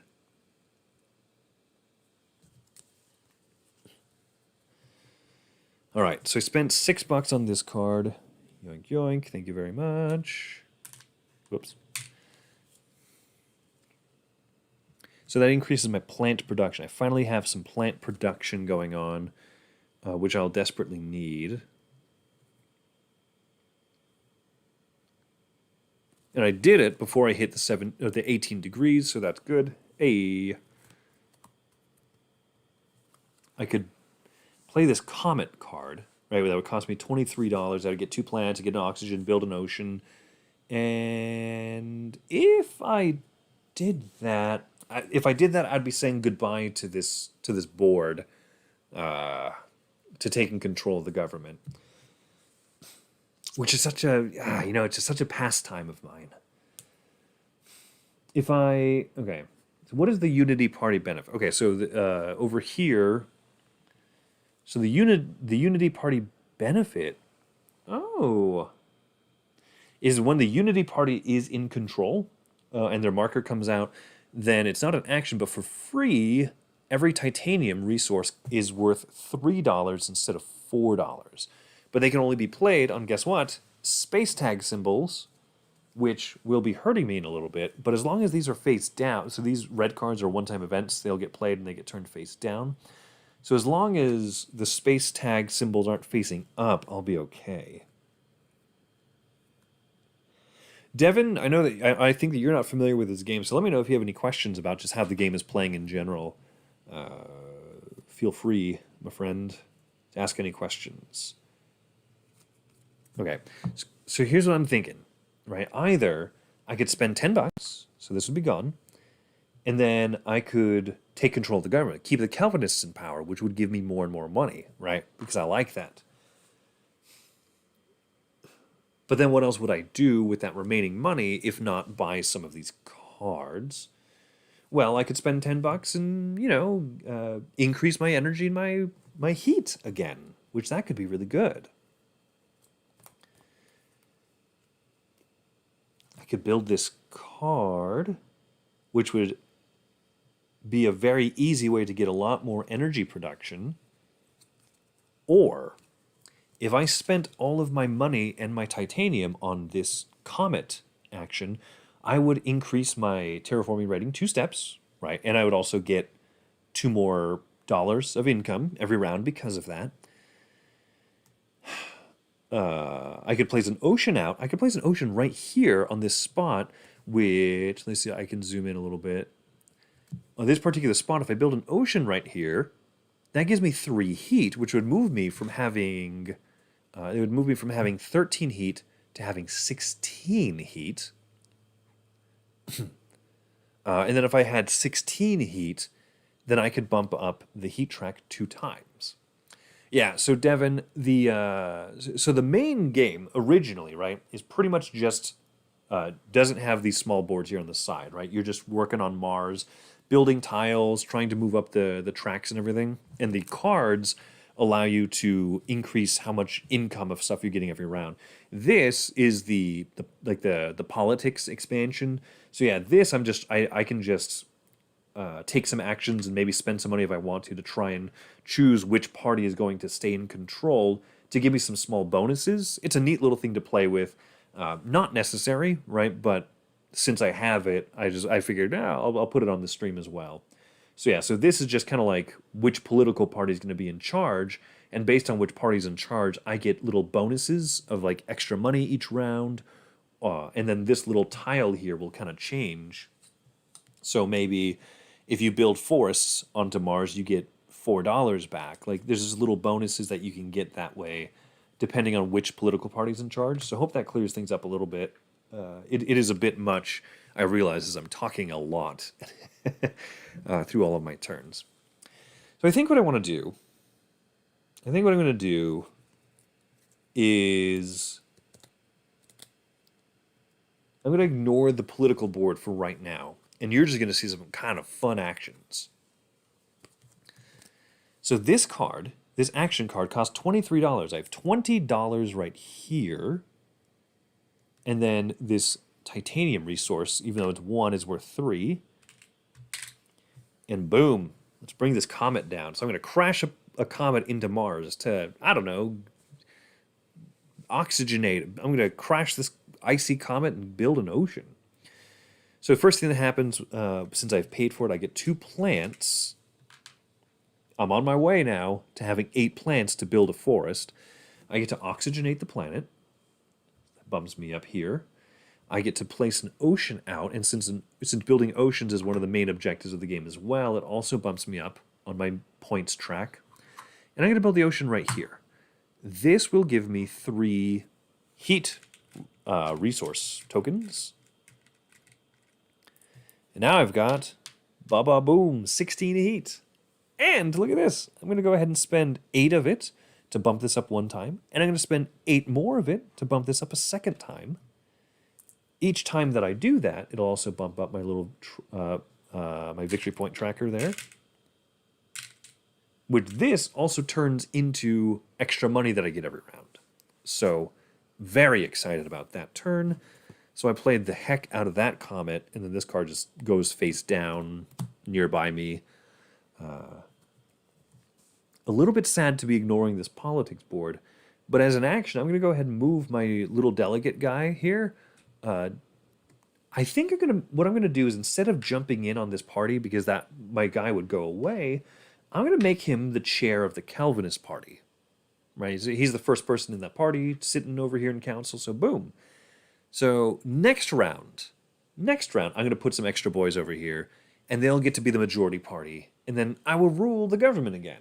Yeah, hooray, right? So, I think those are all my actions. I did this. Okay, so I'm donezo. Let's go to production. I have a base now of $24 plus 0. If you can start building this thing up, then you get a lot more money, which is neat.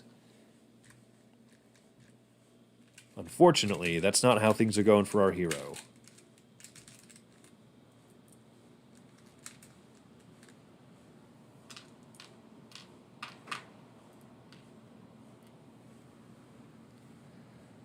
$24. I also get 2 more steel in addition to all the steel that I got sitting here. I get 1 titanium. I have 1 plant. Yes. No energy, but I do get 11 heat. Hot heat. So that's all good. My air conditioning is ridiculously loud at this particular spot, so I'm going to go turn it off here in a second. Unless y'all don't mind it, but I always find it quite loud on camera. So this is going to bump up. So I'm starting my 5th generation. I also get to look at 4 more cards and choose if I want to purchase any of them. Don't look like I need that. This is more plant production. I might genuinely... Ooh! I found it. I'm happy. Yes! This is what I'm going to do. Ooh, I'm going to keep these 2 cards, I think. Oh, that's going to cost most of my money. That'll be okay. I'm going to keep these 2. Because one of them will give me plant and money, which is great. You can't hear the air conditioning going on in the background? Like, at all? That's really nice. I might not have to record in the heat anymore. Yeah, if anyone else can hear it, if it's bothering them, let me know. If not, I'll sit in the cool air. And then the ironworks here, I can spend 4 energy, if I have energy just sitting here, and turn it into steel and oxygen, and move up this oxygen track. So I need that, because that'll pair well with this card that lets me... yeah, I can use this card that will let me get a bunch of energy easy.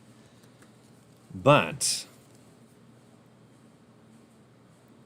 I don't have a lot of money this round. Okay, so I bought my cards. I have to pay for them, so $6. Hey, the air conditioning is no skin off my nose. We're used to recording so much in, like, especially in the summer when it gets hot here, because we don't want all that background noise. So yeah, let me know if it's too loud and if it's bothering you, because I'm quite used to it. But I have no problem recording in the air conditioning. That'll make me happy. Now let's go over here. So lose a terraforming rating. The global event fires off. I am not built next to any oceans, so no problem there. This doesn't discard yet. Okay. So the dominant party changes. So that the dominant party takes over. So I'm going to do this just per normal so everyone can follow along. The chairman retires. The dominant party chair becomes the chairman, and then the other delegates just go away. And now, going clockwise from here, the scientists are the closest party. So the scientists are they're going to be the ones in charge now. Yeah, neato, right? Until I put a bunch of extra guys here. Then we reseed the lobby. So for every player that doesn't have a person over here in the lobby, they get one. I don't get new victory points, right? Because I didn't become the chair of the whole committee. Okay. So now this falls off. This slides over, and oh, look at that. A green party delegate comes out. So boom. So now the Greens are the dominant party. Oh, sorry, by the way, also, these one-time bonuses. The Unity Party took over, so therefore... government board. Therefore, I would earn $1, everyone at the table would earn $1 for every planet tag they have. Venus, Earth, and Jupiter. I have none of those. If you look at my cards... Whoops. If you look at my cards, I don't have any of those, like, of those particular planets. So I don't get any money this round. That's why I would really like it when the Calvinists stay in power, because I get dollars for every one of my heat productions. So I'm going to try and put them back in here this round. So this slides over, and let's see what the next event is. Be something nice. Be something nice. SolarNet shutdown. That doesn't sound good. Lose 3 mega credits for each blue card you have sitting out. My strategy is going to involve me building up 2 more blue cards, maybe even 3. So that's going to cost me money in the future, but I can offset it by having influence. So, remember, influence is being chair, party chair, and having extra delegates. So I'm going to want to have a lot of influence by the time that comes around. Also, this reveals, so the scientist party gets another delegate. And the Unity Party's in charge. Now the Unity Party's in charge, all titanium resources are worth $4 instead of 3. I don't have anything that's going to cost titanium this round. Bah humbug.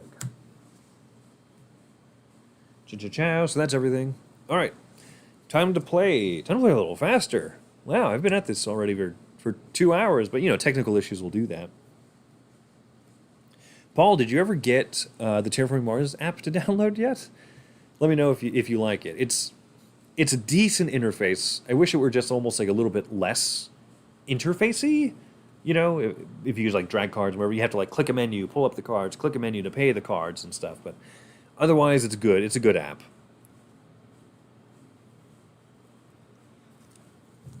All right, so at the end of this round, I'm losing $10. It's unavoidable. But for every influence I have, I get to draw an extra card. So, you know, these project cards can be really good. So, all right, this is what I'm thinking. Start of my turn. First thing I'm going to do is I'm going to activate this blue card, so I get another tardigrade out. This card will, because I will do this every single round, it'll be worth 4 points at the end of the game. Not bad, right? I'm going to go ahead and move my delegate over here. Now that I'm tied, ties do not change. You see the dominant party is still the Greens, but I don't really want the Greens to be in charge. So I think it is definitely worth it for me to spend $5 to hire another delegate out. Oh, wow. Come on, fingers. Boom! Look at that. So now I become the dominant party in the Calvinists. Go Calvinists. The Calvinists are here to heat the world today. And we don't have a good party anthem. That's how it goes, sorry. Cool, so Calvinists will be in charge, which I'm very excited about. Now let's see what I have left over. I can build... Maybe, yeah, I can build some of these cards.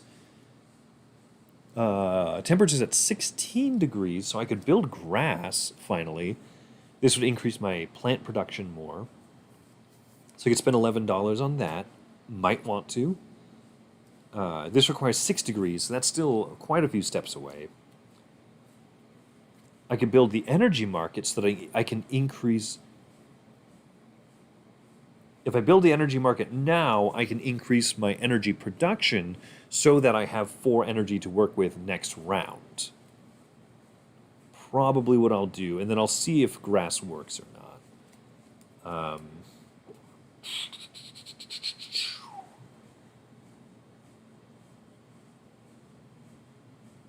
The ocean events... Okay, so this current event, I'm going to lose money. Next event, I will lose money if I don't have enough influence on the board, which it looks like I'll have enough influence because I don't have that many space tags out. So, $3 it is. Spending $3 to build the energy market. So now I can spend an action on this, and I can spend $2 per energy step I want to increase. So I could spend $8 if I really wanted to.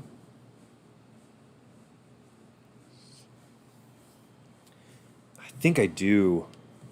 I'm going to spend $8, so I spend a tenner, get 2 change. And I get to increase my energy production 4 steps, which is huge. Absolutely huge. Better yet, I'm going to spend all 10 of it to increase it 5 steps. Now, Chris, why would you do such a bold and dangerous thing, you might ask? Well, I'm glad that you asked. Because every time that you use a blue action card, for like for a once per round action, you put a marker on it showing, hey, I've done it. Well, it'll come off, and next round, you'll see the other thing it says, instead of spending money to increase how much energy I produce, I can decrease 1 step of energy so that I get $8, which means that having done that, having spent the extra money, I will be able to get $8 extra next round that I wouldn't otherwise have. In fact,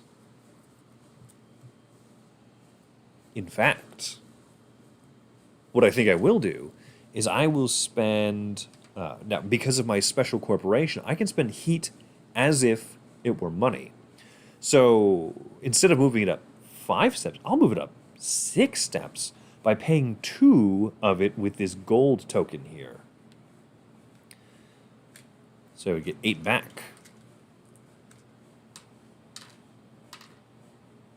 Hooray! So I'm at 6 production. That way, for the next 2 rounds, I get to take this action, boop, and I'll get to get $8, and then I get to do it again, boop, and I'll get $8 more, and I'll still be producing 4 energy, because next round, guess what I'm going to have built?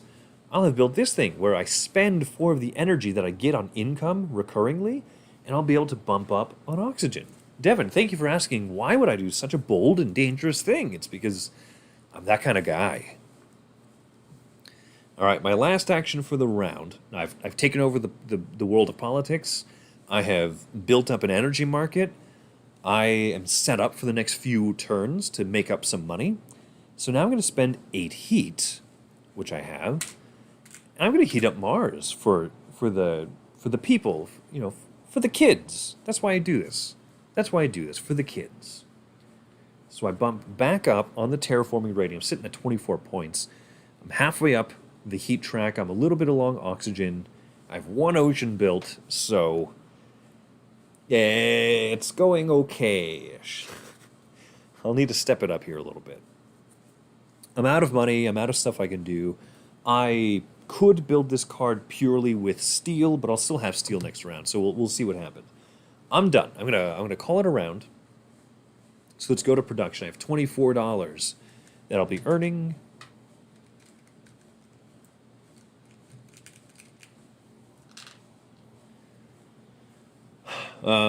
Two steel.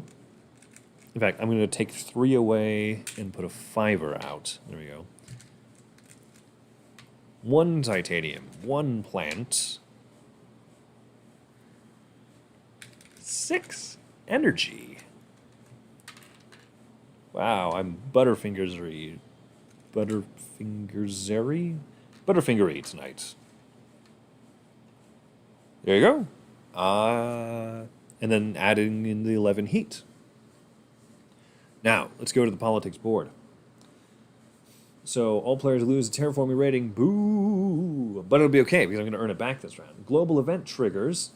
And all players lose $10, because I don't have 2 floaters, because we're not playing with the Venus expansion. So I can't lose, like, floaters would be little things like this on specific cards that call them floaters. Oh, you know what? I'm going to swap these 5 out for a nice little silver 5er over here. Yoink. Alright, so the corrosive rain damages us, and I gotta pay $10 to repair all my stupid Mars life-saving equipment, I guess. Dominant party changes, right? So the old guard moves out, the fresh young blood's gonna come in. So these extra delegates go away. One of them goes over to the lobby to be able to move it over for free. The policy token will change back to the Calvinists. I also get to activate this one-time ability, or the immediate ability. So I get $1 per heat production, so I get $11. I guess that makes up for the acid rain from earlier, but I just prefer to not have had acid rain.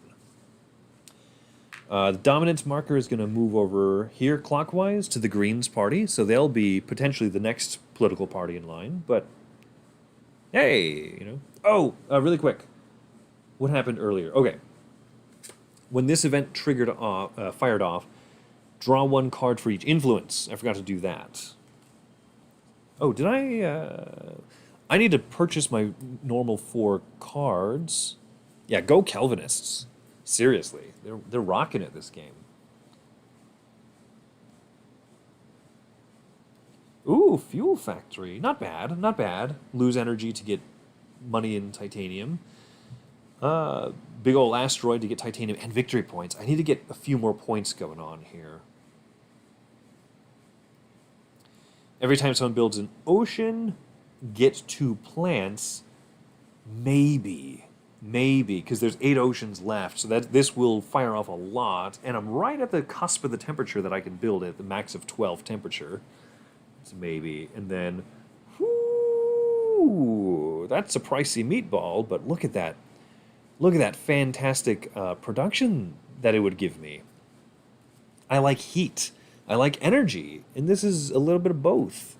It's also $32, which is a lot. And I have to pay $3 just to keep... Oh, you know what? Here's the thing, though, is that part of the requirement of building this is I have to have another card already played that has a Jupiter symbol on it. I don't think I can keep this one.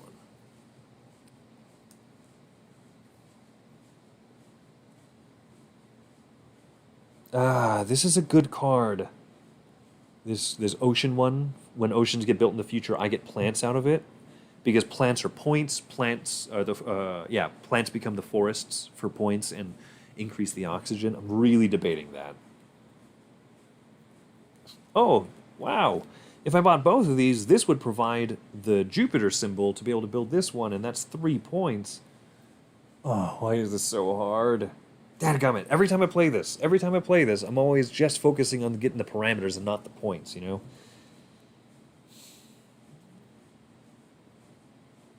Humbug, let's do it, man. I'm playing different tonight.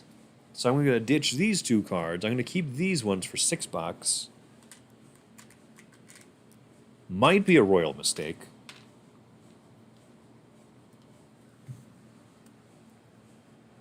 So we're entering the 6th round, by the way. So these are the cards I'm keeping, the super expensive ones. But hey, maybe I'll soon be able to afford them all, as long as I don't keep getting acid rained on. All right. Now that I did those, let's finish this effect. I'm doing these slightly out of order, right? But I had 2 influence. I was not the chairman of the board at the time, but earlier I had both a chair position in the dominant party and an extra delegate in the dominant party. So I get 2 influence, which this event says I get to draw 2 cards, which... Oh. Two exciting things. One, this one says, this is another expensive card, 20 bucks, but I get 1 point per Jupiter symbol. And remember that I just kept, daggum I just kept 2 cards with the Jupiter tags on it. So, or they're called Jovian tags in this game because accuracy, whatever, fanciness. And then also Penguins. Penguins is a promo card I also won from Stephen Bonacore. But we'll see if I build the Penguins or not, if I just sell this card for $1. All right. So I did this now in its entirety. We changed the parties, and now the times they are a-changing. So this slides over. Hey, look at that. Your old pal, the Calvinists. Boop, get a delegate. This flips over, and a new event card comes out. The Reds party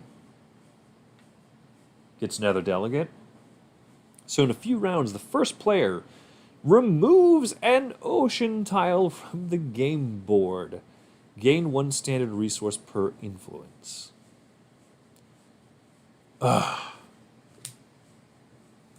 Building these oceans is hard. I built 1 out of 9 of them, and I'm going to have to lose an ocean. Not good. Not good. Oh, I have so many cards in hand. How do I keep letting these build up? Gross. This is not good. All right. I'm going to have to do some good stuff here. Let's see what happens.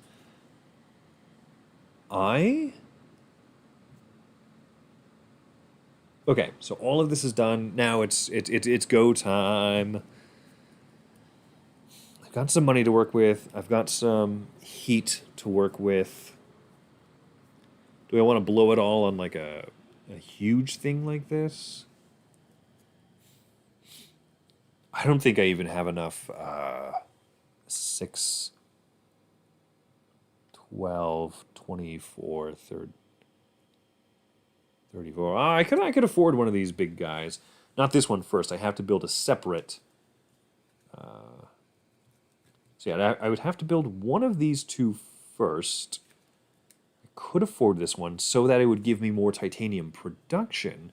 Titanium production would make getting this card cheaper. It's you're working in loops in this game. You're trying to loop one thing to loop into another. I could also afford to make this card. Okay, so I'm going to do this first. I don't even know what I want to do politically yet. So,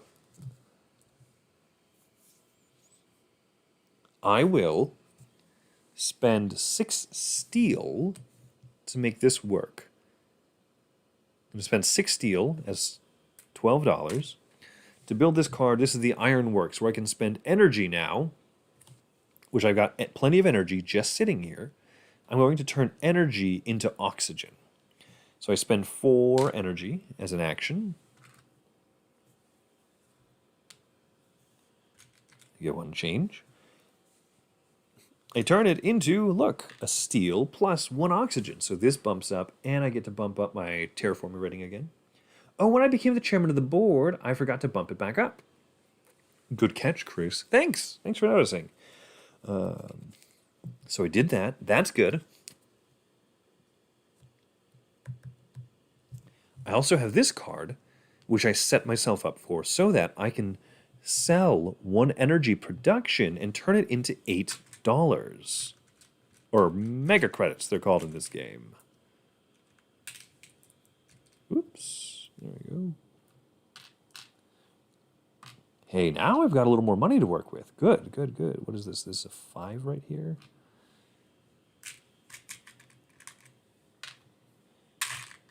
Breaking down change so I can work with it easier in my brain muscles. I'm also going to take this action so I can add a tardigrade onto my card. 6th round, 6 tardigrades. That's the nice thing about building this nice and early. And then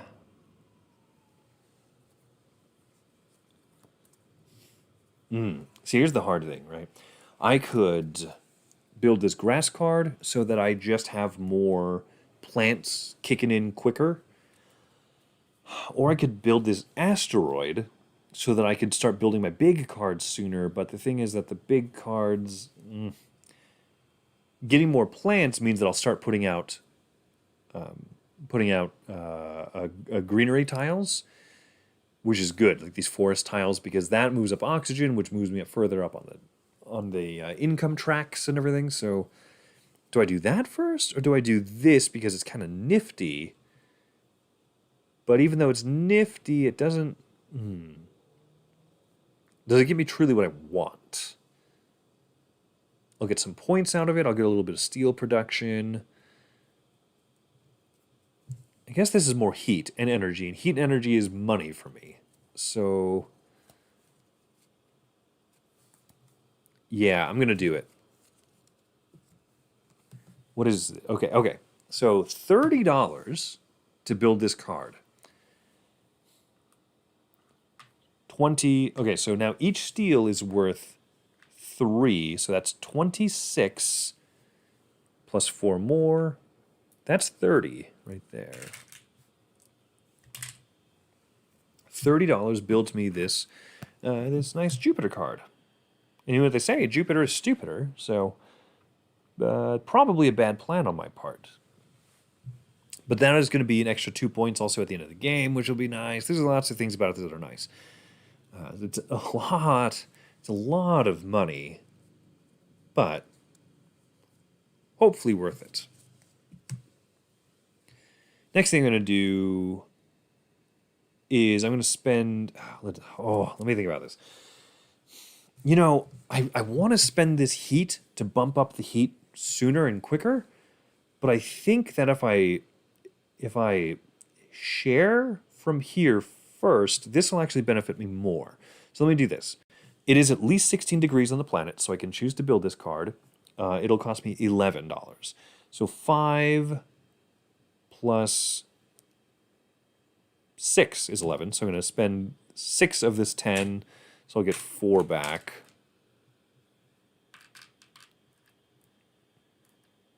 Yeah, that's not bad. That's not bad, actually. I'm going to build this card, and the reason I'm building this card is because it gives me 3 plants right away, which is so close. It's almost 8 plants. I don't have enough plants to build a forest tile yet, but it also increases my plant production by 1, and that's one of the things that I need, is I need to be able to automatically produce more plants each round so that I get more oxygen, which turns into more points, which turns into more income every round. So I think not doing the heat this round will mean that I'll get more other stuff quicker sooner, so net it'll be better. I have 6 heat, which is the equivalent of $6, which isn't... I don't think there's anything I want to buy for that. So I'm going to call that good. That'll have been my round. Let's go to income phase. So I'm sitting at 25. That's a nice, pretty round number.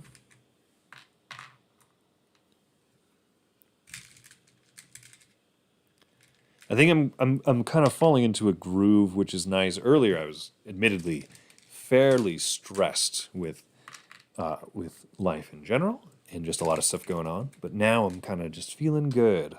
So one of the cool things here is that this excess energy will slide over and become heat. So now I produce 5 energy each round. Grand. That's good. And I produce, once again, still my 11 heat, which is awesome. Because of my corporation, heat both can be used to move this up, and I can just spend it as money whenever I want, like I did that last turn. So that's good.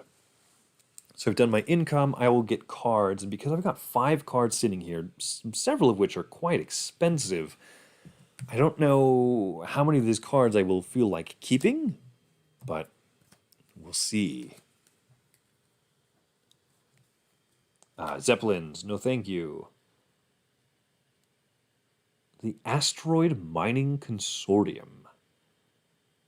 Ooh, look at... Oh no. I just drew 2 more of those Jovian tags, the Jupiter tags. So, because this one is worth 1 point per Jupiter tag that I have sitting out, and I've already started down that path, and then this card is also worth 1 for every Jovian tag, every Jupiter tag. That's going to double up on these. So I think... I swore I wasn't going to buy any more cards, but you got me back into the game. Got me. So I'm going to spend $6 on that. All right. I got a hand of massive cards, several of which are just very expensive. $32, $41, but come on, that's too good. So that's all done. Now let's go over here, right? Terraforming rating goes down by 1. Oh, you know what? Hey, really quick. Sorry, I forgot to do anything with the politics board over here. So where do I want to have moved my free delegate? Probably to the Calvinist Party. You know what? This isn't bad, actually. This is accidentally brilliant. I mean, on purpose, brilliant. So I have a free lobbyist or a free delegate. I'm going to move over to the Calvinist Party because I want the Calvinists to be in charge pretty much at all times. But the Greens aren't bad.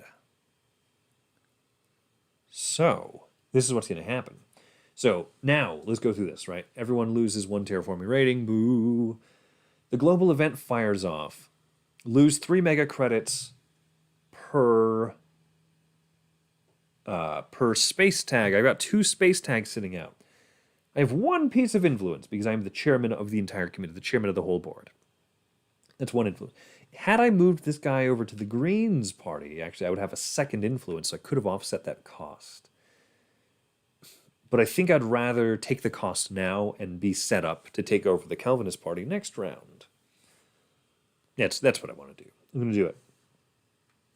So I have to pay 3 mega credits because, I got to pay 3 mega credits because, unfortunately,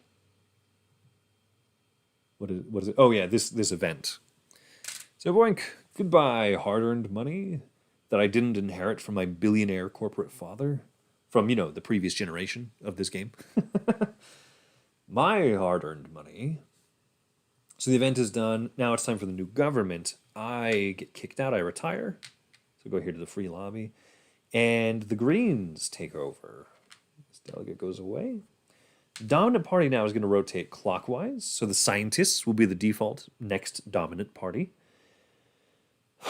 I don't gain a terraforming rating because my red dude is not the chairman of the board. And now the Greens have taken over. Now, this is why I'm okay with this. Because the Green Party cares about building up forests. I have enough plants now to build a forest this round, and every time when the Greens are in charge, when a forest gets built, you earn $4 back from it. So, when the Greens are away, the forests shall play. That is one of the worst jokes that I've ever said. Moving on. That happens. Oh, now, also, the immediate thing fires off here. $1 per plant, microbe, or animal tag that I have out. So I got 1, 2, 3 of those types of circle symbols, those tags. So I get $3 back out of it. Not bad. That kind of offsets the solar flare costing me the $3 earlier. I'll take it. I'll take it. Net neutral. So this slides out. Now the Mars First party is going to get an extra delegate. This event flips over, and revolution. These events have not been very favorable to me. Count Earth tags and add influence. The player or players with the most, at least 1, loses 2 terraforming rating, and the second most, at least 1, loses 1 terraforming. Solo, lose 2 terraforming rating if the sum is 4 or more. So count your Earth tags and add influence. Oh, so this is a revolution. Okay, I get what's happening here, right? We want to be Mars. We want to be Martians, right? Oh, also because this flips over, neutral delegate comes out here to the Unity Party. Ironic. So what this says is the World Government Directive. There's some flavor text and stuff on here, right? Mars is sick of Earth's crap, is what's going on. So the Mars First Party here says, no, forget y'all Earthlings. We're Marsians now. And so if you have the most Earth tags, the Earth symbols on your cards, that means you're too loyal to the old world, the modern day, the futuristic King of England. What was his name? George? King George. Yeah, yeah. If you've seen Hamilton, I'm at a loss for a word. Hamilton. Yeah, if you've seen Hamilton, right? King George. He's singing a song, and they want to break away. They want a revolution from him. So don't have a lot of Earth tags by then. Is the moral of that story. Cool. We're set up. It is now Gen 7. How is this game taking so long? Am I talking that much? Yeah, you're stuck here with me, so.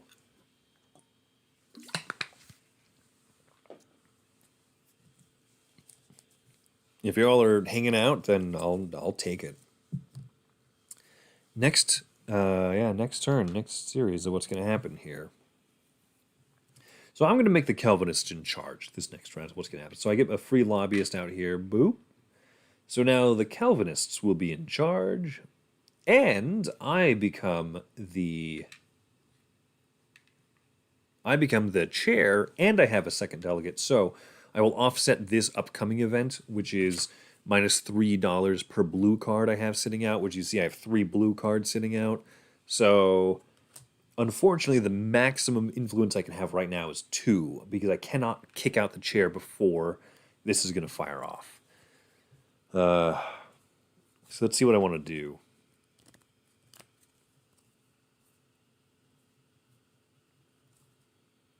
Now that the whole space tag debacle is done, I can go ahead and do some of this. So I will. This is where it gets exciting. $32. So three normal bucks plus 9, that's 12. So I need to spend $20 more. Okay, so 9, 10, 11, 12 out of the 32. So now I need to spend 20. So this is 15, 16, 20. Oh, so close. Now, you know what I'm going to do? So I will spend that, so that's 31 of them, and I'm going to sell a card. I think that there's a useless card in here. I'm going to sell this one. So this is a standard action that you get to take. I'm going to sell one of the cards that I bothered to pay for and keep earlier. It's gone. I'm selling it for $1. So that was the $32 right there. 32 Dunzo. I'm going to build this awesome beam. I don't even know what this is. Beam a thorium asteroid? I don't know. We're shooting freaking asteroids with laser beams on their head to get their resources or something. So I meet the requirement because I got a Jupiter tag right here. Boom. I'm going to move up my heat production 3 steps. I'm going to move up my energy production 3 steps. Oh, I forgot I've got other ways to make money. Bah, humbug. It's fine. So, because I've got enough going on. So I get all that, plus I get a point, and plus, once I build these other cards, these Jupiter tags will be worth even more points at the end of the game, which is I'm stoked out of my mind about. Next up, I have 16 heat. I don't think I want to spend... No, I'm not going to spend them as money. Not yet, because I'd rather bump up the temperature of the planet. So 8 and 8, so 8 whoop, 8 whoop. This bumps up twice. Spend that. And then I'm going to spend 8 plants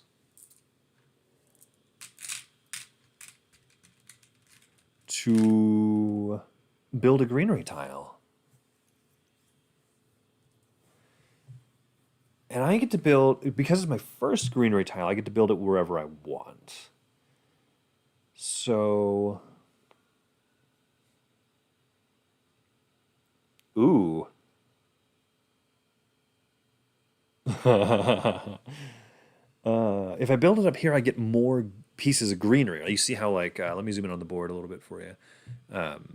You see how if I, whoops, click the wrong thing. There we go.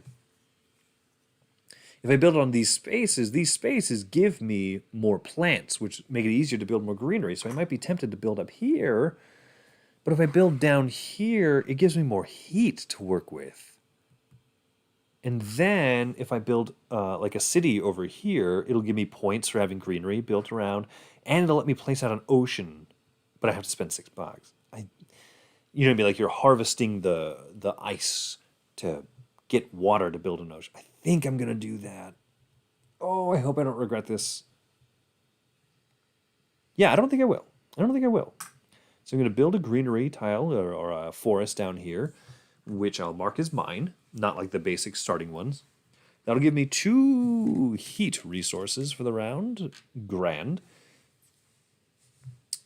And that'll also increase the oxygen of the planet, further bumping me up yet another terraforming rating. So, fantastic.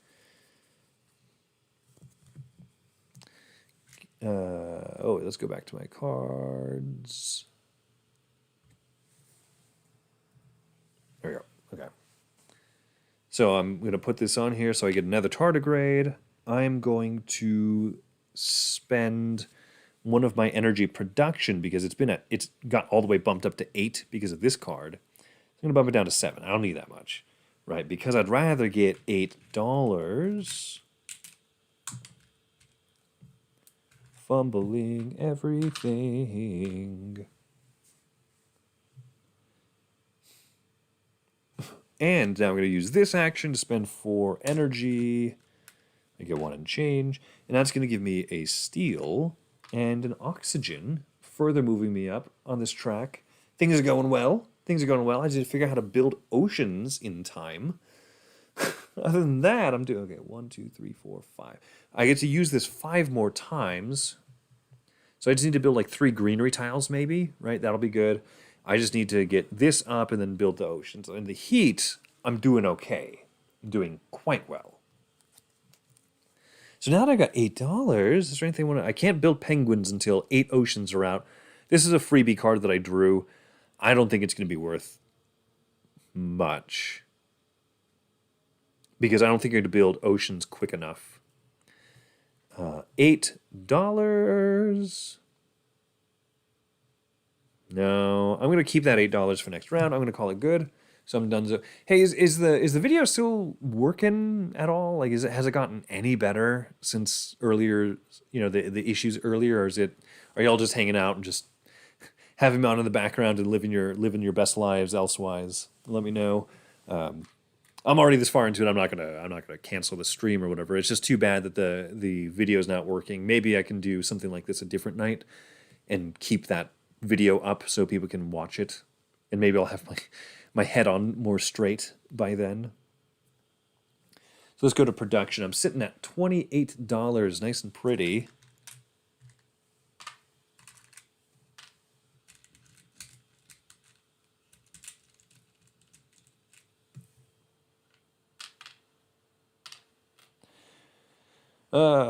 Two steel production, 3 titanium. That 3 titanium is really coming in handy. It's still choppy. All right. Well, I'm glad that, you know, y'all that are sticking around and just want to hang out. Why not? Sorry that it is choppy, but okay, cool. You can still kind of tell what's going on, so that's good. This energy will slide over into heat. I will get 7 energy. Grand. And I'm getting 14 heat production. Trading a 1, grab a 5. Yeah, that's weird. Yeah, like I said, it's got to be a Cox cable thing in our neighborhood, the cable company in our neighborhood, cable internet, whatever. We don't have cable. We're millennials. We don't pay $64 a month to watch commercials. All right. Is everyone up to other things going? You know, it's Devin. Is it what, like 12:30, midnight 30, where you're at? You up to anything else? You just chilling in bed, laying down, listening to my soothing voice, trying to follow along a game that's both kind of complicated and visually completely a disaster because of the internet. You're a good man. I appreciate you, dude. Paul, I think he's still messing around with the app. There's an app version of this game, so that's always nice. You know, if you don't have other people to play with, you can play it solitaire. You can download a fairly affordable app version. It's nice. It's nice. There's been a lot of options of what to do during the whole not being able to hang out with other people thing. So, okay. I did all my production. I'm going to draw the cards. Did I get any more of those? Nope. Ooh, this is a nice one. So for each different circle symbol that I have, which I have 4, 5, 6. I have 6 different kinds of these. I could increase $6, but it costs 27. It's so expensive. I don't think so. Oh, Amy's painting the Tzolk'in gears. Oh, nice.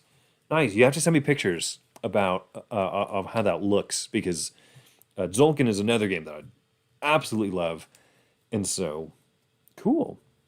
Well, I'm glad to be keeping you audio company while painting, because yeah, that's a nice way to just hang out, have something in the background, whatever it may be. Ooh, big asteroid. Sir Mix-a-Lot. He likes these.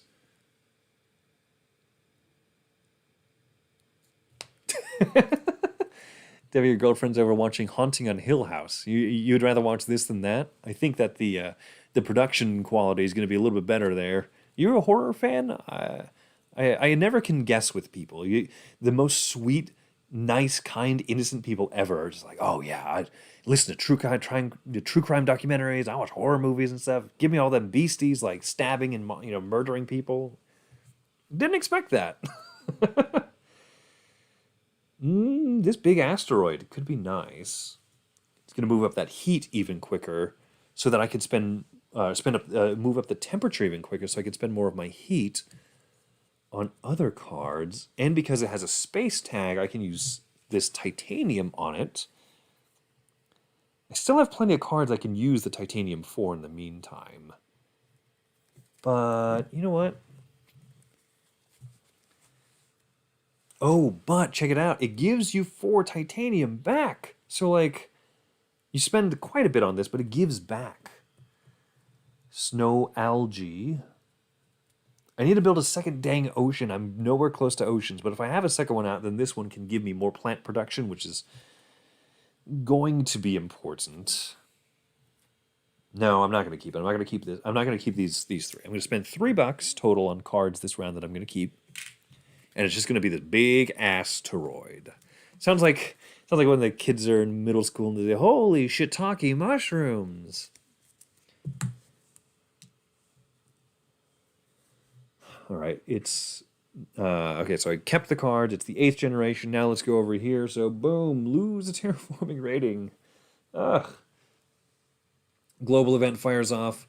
So for every blue card I have, lose $3. But I have 2 influence for being a chair of the dominant party and having a second delegate in the dominant party. So I only have to pay for 1 of these. So $3 more goes by the wayside. The space side. Stinks. Let's kick out the old guard and bring in the new delegates. Boop. That gives me that victory point back. These ones go away. Dominant party moves clockwise to the reds. Oh, you know what happened? I forgot to give myself $4 back when I built a greenery tile. When I built a forest, I'm supposed to get $4 back. I'm going to give it to myself now. I don't think it would have changed anything I would have done then. The Calvinists. The Calvinists are back in town, as Thin Lizzy sang in 1976. Calvinists are back in town. Calvinists. $1 per heat production, so I'm producing 14 heat. So bring in the heat. Party in the city where the heat is on. Party on the planet where the heat is on all night with the Calvinists on the break of dawn. Welcome to Terraforming Mars. Welcome to Terraforming Mars. All right, so let's move this out. The Unity Party gets a new delegate. These parties are just building up because I keep forcing the Calvinists to stay in power because I like them. Mars First Party gets another delegate. Oof, they have 3. They're definitely going to stay. Catching up here in the chat. Scary horror TV show or soothing nerd dad voice? Decisions. Yes. How does the game end? So my goal is to get 100 points, but I'll also be earning points at the end of the game for extra cards that I have out, as well as like things that I build out onto the board, like the forest tiles and stuff will give me more points. So the game ends once this yellow marker here, the generations marker, hits this white cube out here. So 12 rounds. That's specifically for the solo version of the game. And I have to get the oxygen, the heat, and the oceans all built. Otherwise, I'll automatically lose. But if I do all that, we'll just see where my score is at. Love the singing. Yeah. Wendy and I sing an inordinate amount during songs. During Pandemic, the game Pandemic, because it has the world map, it has all the cities and stuff. Like St. Petersburg is on there, so Wendy's always singing Anastasia. St. Petersburg is gloomy. Oh, man. This is going so rough. These event cards are kicking my butt. Lose 4 terraforming rating in 3 rounds, right? And every influence that I have will reduce that by 1. So I gotta stay influential. I gotta stay in power. Oh, no. This is rough. Yes, Maggie, Wendy and I sing plenty. What is the Mars First benefit? Because they're going to be taken out. I can't out-influence that. So in next round, what will happen is when Mars First is the political power, every time you build a planet onto Mars, or I'm sorry, every time you build a tile out onto Mars, you get a steel. As you can tell, I have plenty of steel and not enough cards to spend it on. Yeah, I didn't keep any of those cards that required steel. I actually didn't draw any last turn, so too bad. What kind of music is everyone into? What do you end up singing, during your games, and so or when you're just kind of all by yourself and you think that nobody's listening to you except for the entirety of the internet? What is music? What music do you like, and what music do you end up just blurting out of your mouth? I'm gonna lose an ocean this round. It's gonna be rough. Oh, these event cards have been brutal. I hope some of the nice ones come out in the end of the game. All right, let's start the 8th round. Let me just do some of these first so I don't forget to get extra free money and whatnot beforehand. So I'm going to do this. I'm going to reduce this energy once again. Reduce my energy production to get $8 more. You want to take out 2 and put out 10. There we go. That'll work. And then I'll do this one where I'm going to spend 4 energy to increase the oxygen on the planet once again. Good. My hair is getting so long. It's like falling into my face more and more these days. I've started to wear a top notch, kind of unironically, just to actually keep hair out of my face. And it's silly that it's this long, but it hasn't been this long since I was in middle school. Anime music, that's your guilty pleasure? Like anime theme songs and stuff, or just songs that are featured in different shows and movies and stuff. I'm genuinely curious because, let's admit it, animes have some of the best theme songs ever. All right, what am I doing this round? I need to figure out this mess of a political board. Mars First is going to stay in power. That's for sure going to happen. So I think I want to move my delegate either to become the party leader of the Calvinists, so I know it's going to go away this turn, but I can probably get the Calvin. Yeah, because Mars First is going to lose all of these delegates here shortly. Then the new Mars First delegate will come out, but they won't be in charge for a little while. And then whatever the next card flips over. So I don't even know yet. Probably go back to the Calvinist boys because they're very good. Naruto has a couple of good songs in it. Yeah. We've been rewatching Cowboy Bebop because we've been playing this Cowboy Bebop board game. We actually just reviewed it on our podcast. And yeah, I really like. I mean, that show is practically all about the music, which is it's so good. It's so spectacular. We've been also watching Outlaw Star. We've been rewatching that on Hulu, and because we got access to someone's Hulu password because they're nice and they're generous. And that is one of those shows that, if I remember correctly, has like a really like energetic, fun, like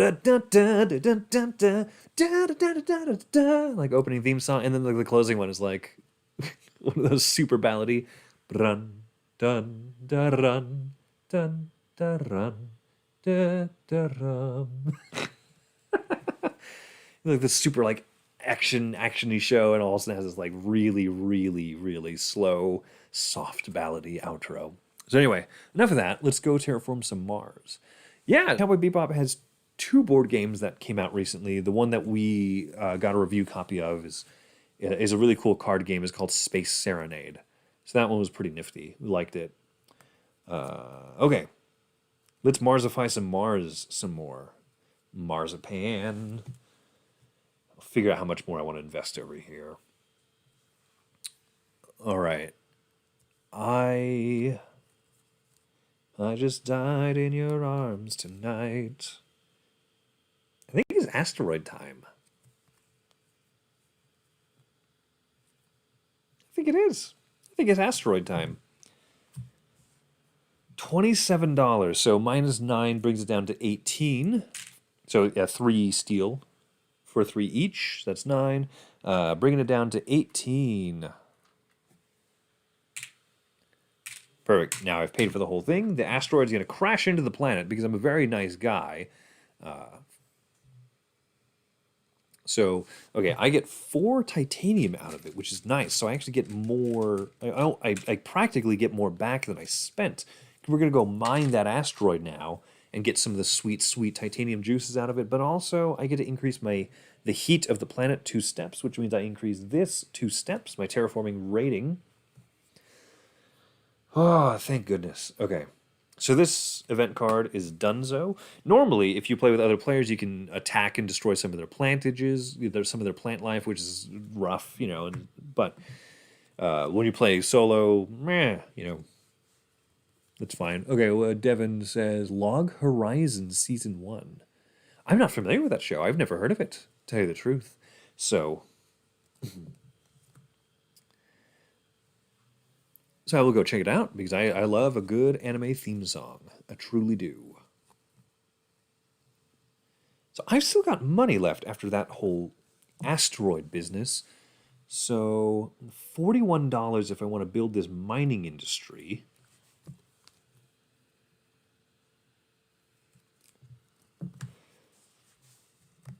Can I afford $41? Okay, so this is $12 worth of titanium. Plus $30 is, yeah, that's enough. Okay, cool. So 12, 32, nope, 22, 32, 32 plus 5 is 37. Okay. And then, okay, there we go. Another 5 or -1 change. Okay, boom. I've played this card. So now, hooray, I built a mining industry up, which will increase my steel production by 2 and my money production by 2. So perfect. I've got some useful functional industry going on Mars finally. And so I also will be getting 1 victory point at the end of the game per each of the Jupiter tags that I have. And I've got 3 of them so far. I'm making them into a nice stack here for keepsake reasons. And I'm going to bump up this temperature again. So 8 each. So I've got 16 I'm going to spend, 16 heat. And so the heat goes up, boom, boom. This goes up, boom, boom. Ooh, next time I bump up the heat, I also get to build an ocean for free. Which would be good because I'm about to lose an ocean because of this dang card. All right, so I've got $9 just sitting there. Hey, the temperature's in good shape now. I could build this tundra farming card, which is worth points and also will bump up my plant production. So I really need to figure out how to get more plants out. That's definitely where I'm kind of stuttering with this game. But you know what? I don't need that many plants because this card keeps building up the oxygen. I really need to put more focus, I guess, on oceans. And oceans are a standard basic action you can always spend $18 on. So that's probably what I'm going to be pouring my heat into once I'm done using the heat to bump up the track, because my corp can spend heat as money. They're finally coming out with a third and final season of Sword Art Online. No, Log Horizon. They're coming out with the third season of it. Sword Art Online has been around for a while. They have lots of variations of that. Okay, anime confession time. If there's any anime people in the house, how do I start watching Ghost in the Shell? There's so many variation versions of it and reduxes and movies and series of it that I don't know how to start watching it. And at this point, I'm almost afraid to ask, but I'm gonna ask because I've heard so much good. I'd like to get into it. No heat left. I did all my energy stuff, so I'm going to spend $5 now to go ahead and move another delegate of mine into the Calvinist party. Yeah, you know what? I'm going to call that good for now. I'm going to call that good. So I'm done with actions, so let's go ahead and do income. So I'm at 32 terraforming rating plus the 2 extra money income, so I'm getting $33 this round. That's great. What did I say? It was 33? Yeah, 33. If only I could just buy some dang plants. All right. I have so much steel just sitting here. Let me trade in some of this for 5, 10. Good grief. Oh, one of those rolled under the computer. It's gone forever.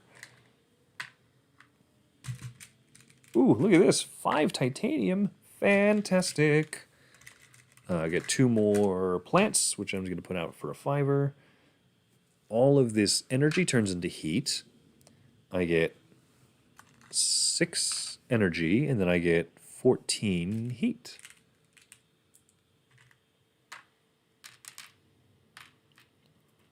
I'd be doing so well if these event cards weren't just kicking my butt.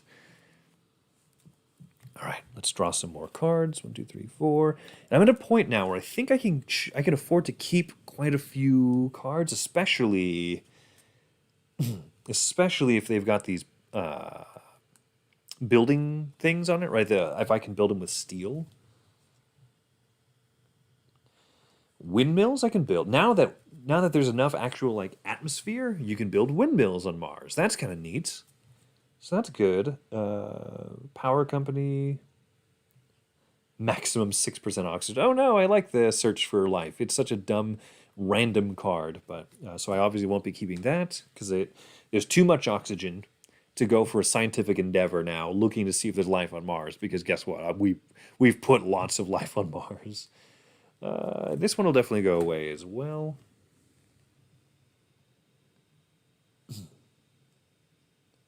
Interesting. So this is an expansion card. The Calvinists have to be in power for you to be able to play this card. All it does is increase my heat production.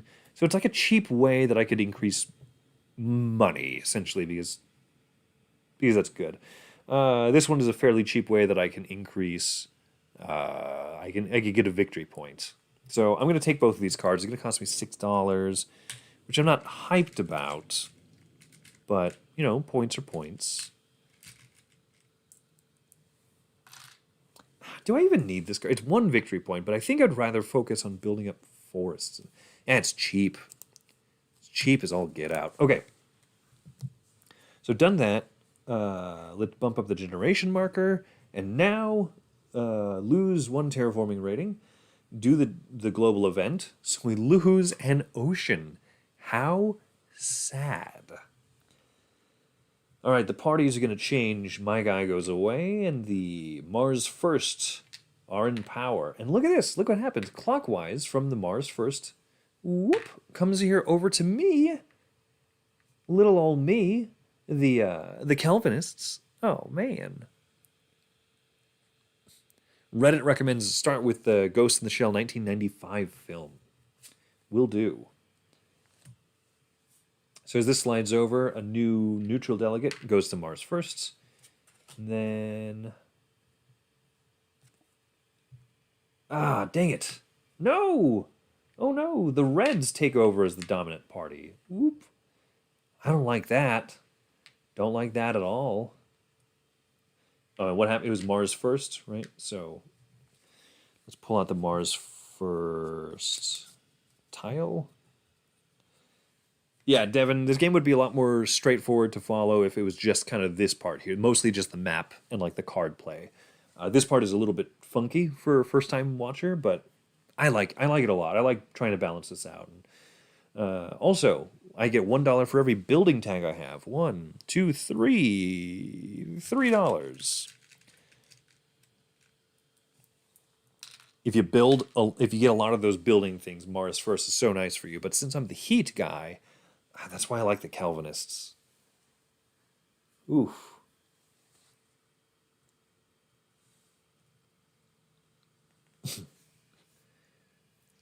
You know what, though? This is not a bad time not to have a lot of influence, because the current event, remember I mentioned this earlier, if I have over 4 or more influence plus Earth tags, which I've got no Earth circles on any of these cards here, so I'm not going to be forced to lose terraforming rating, which is good.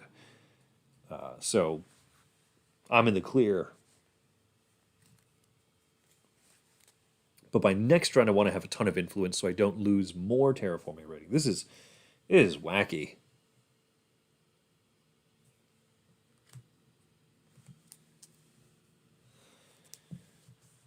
Whew.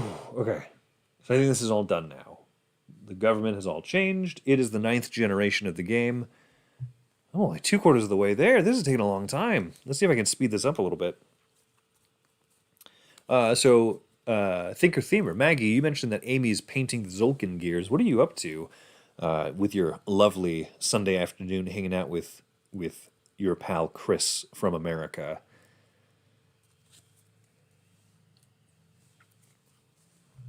So close to building that dang ocean. All right. Yeah, once I bump up the heat one more time, I build a free ocean, which is going to be great because I'll bump up my marker 2 times for that. So that'll be good. I need to get some more greenery out on the board, which means I need more plants. Ooh, okay.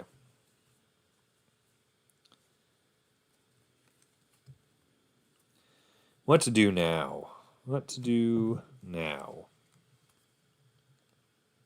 So I can't build this card yet because the Calvinists are not yet in power, but next round I will make sure that the Calvinists are in power because I will do this, and then I will spend $5 to buy my way through the political system. Spend $5, and I'm going to move one of my other delegates down here, so now the Calvinists are the majority party. Woohoo! Look at how many like-minded individuals there are. Red for heat. Fire Nation, baby. So perfect. I'll get that built next round. Oh yeah, let me work on my plants. That's what I need to do. Now that the temperature is at least -6 degrees Celsius, I can build this for $16. Tundra farming. The tundra is melting, so might as well farm it, right? So, ka-chow. I get to increase my plant production by 1, so I'm now producing 3 plants each round. I get to increase my money production by 2, and I get 1 plant right away. Hey, this is good news. This is good news because I now have 6 plants sitting over here. I'm going to build an ocean. Okay, so this is built. I'm going to build an ocean. I'm going to turn in 8 heat.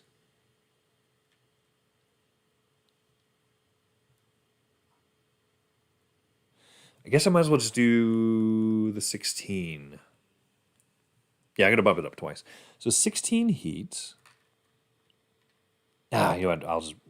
I'll be cautious. Maybe there's a card in hand that I want to spend that heat on as if it were money. So, yeah, it's about time that I build an ocean, man. All right. So spend 8 heat to bump up the temperature up to 0 degrees Celsius. It is now only freezing on Mars. Get a terraforming rating for that.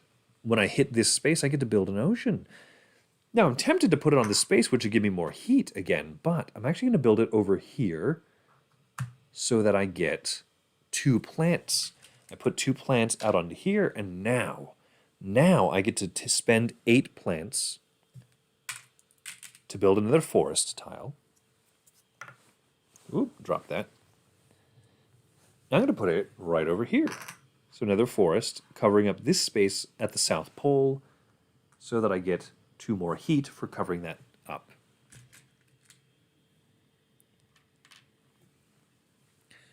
Mag is just watching you and learning the solo. Oh, that's right. You haven't played this solo, right? Just recovering from some PAX Premier games. I've never played PAX Premier. How is it? Okay, so Maggie, you're the solo player and you're the app game player. Have you tried the Root app yet? It's fabulous. It's only freezing on Mars. Progress, indeed. So I built the ocean. Oh, I forgot to bump up this because that is one of the global parameters. I built this, which increases the oxygen, which is another global parameter. And now that I crossed this threshold here, I get to, this is a heat symbol. I can zoom out on the board a teensy bit. Board, boom. Moving from 7 to 8 oxygen covers up that heat symbol. And so I get to bump up the heat again. Oh, clicked on the wrong thing.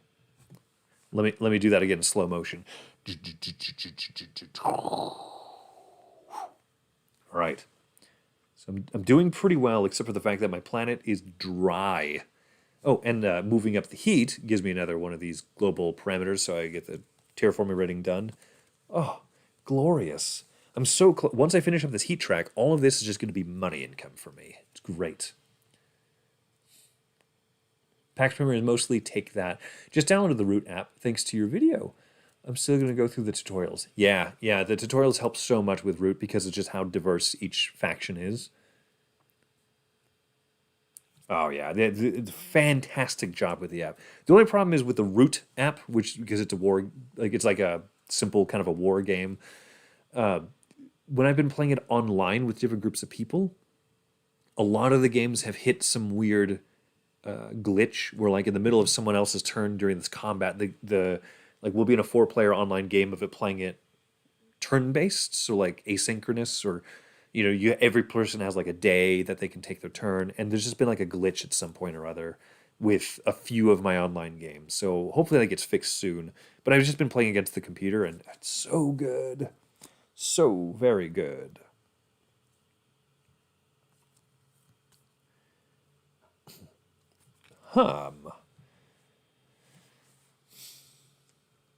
So I'm doing great, which feels nice. It's a very nice feeling. Yeah. I mean, I feel like though, Maggie. So with the Root app, once they get that glitch fixed, it's so good online, and you get to play it.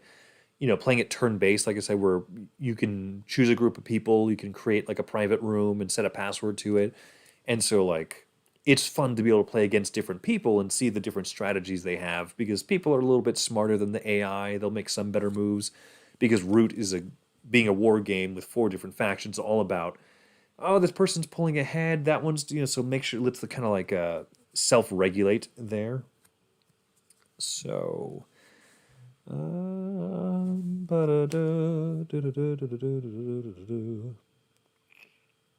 since I've got so much of this steel, I'm going to spend 3 of it.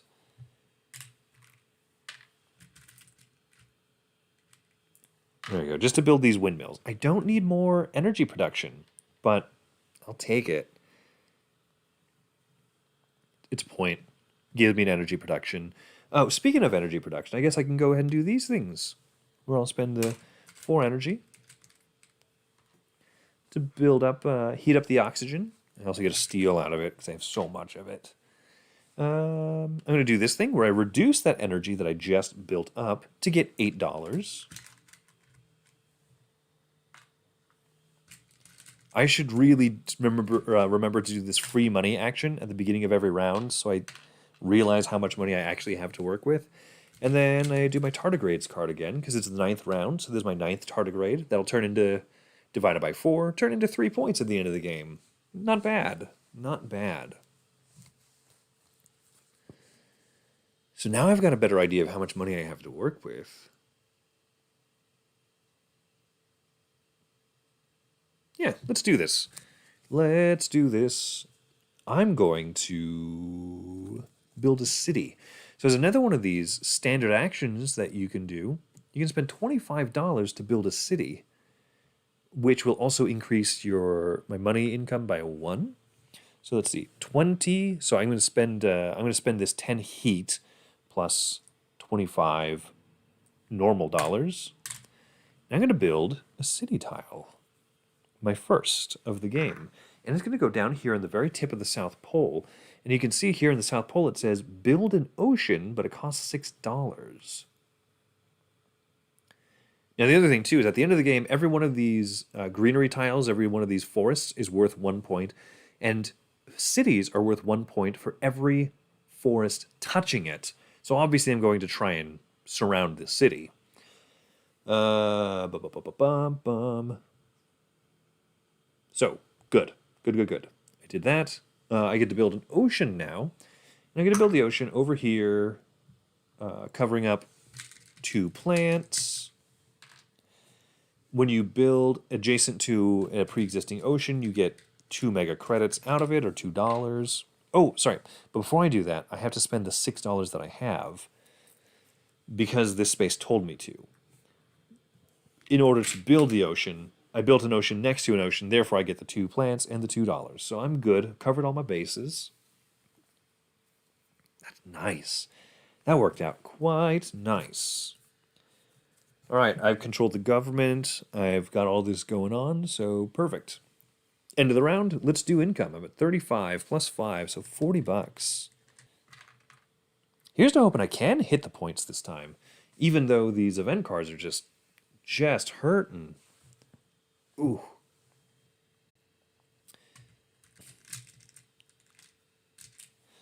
Get my steel, get my titanium, get 3 plants, so I'm going to turn 2 plus 3 into a 5. Energy moves over, get still 6 energy, which is so great, and then my 14 heat, heat. I'm going to add 15, take 1 away. Boom.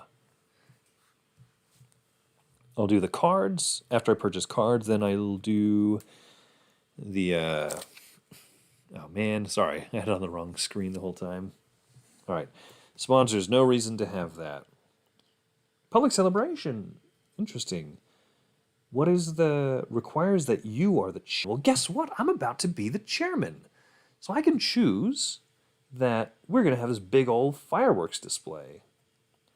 And that's just 2 points. Done. Keeping it. Martian Media Center.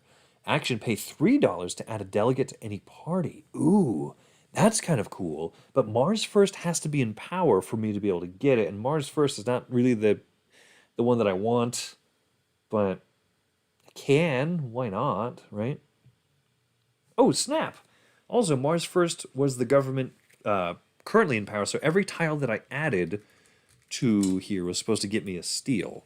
So, made up for that. I do not have 7 science symbols, so I will not be getting that card. Should I get this one? Yeah, why not? Let's do it. I'll get Mars First in power again, so I can... No, I don't really need that. That's paying $3 to do this delegate thing instead of 5. Bah, humbug. Don't need it. I was excited about it. That excitement has since passed. So $3 to keep this card. If I spend 10, I get 7 back. I can math.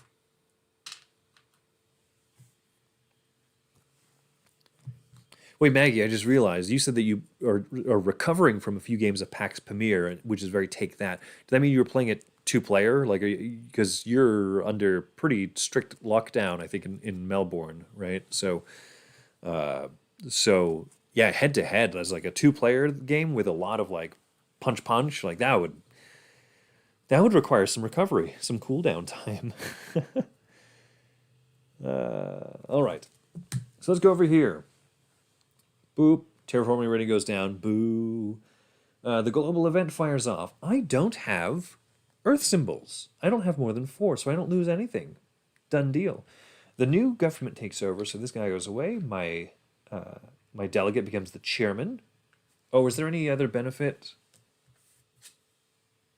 No, there's no benefit for having influence. Okay. So he takes over. The rest of my delegates go away. One goes back to the lobby. This is, okay, so the influence moves back to the Reds. The Reds are in power. So I get a point. I get my terraforming rating back because I'm now that I moved over to become the chairman. I get more money. I get 14 money because I have 14 heat production because I keep pushing for those Calvinists to stay in power, man. Oh, gosh. Disastrous. Not bad. And so now that that's done, global event's done. So this is going to slide out.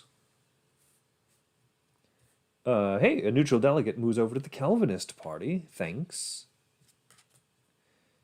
New event flips over. Greens. So a delegate's going to go over to the Greens party.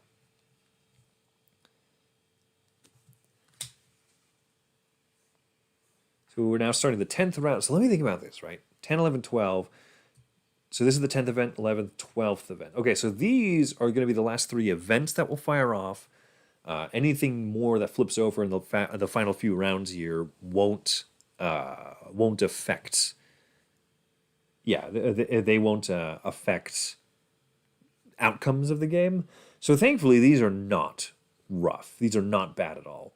Okay. So this is the current event for this age is going to be to lose 4 terraforming rating, which does blow, obviously, but you get to subtract value from that per influence you have. So chairman being 1 influence, I don't think I'm going to become the leader of this party, but I'll probably throw a delegate over there so I have a 2nd influence just to lose fewer points. Events have been rough. All right. It's time to mess up some Mars. So I'm going to do these actions down here, these blue little blue cards, because, ooh, get to put a nice fat tenor on there. I have to build a lot more oceans in not a lot of time. I only 3 rounds left. Yowza. I'll decrease this again to get $8.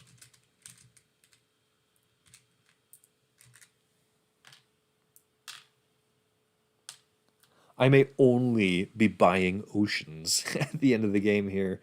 Okay, and then I can spend 4 energy in order to get a steel. I'm drowning in steel. And an oxygen. Whoop. Grand. Ooh, baby. So you know what? Calvinists are in power, so it's time to play this, just because I can. So I'm going to spend 3 steel. It's less efficient than spending real money, but I'm going to spend my real money on other things. So that just increases my heat production by 2. So I'm producing 16 heat every round, which is ludicrous, but great.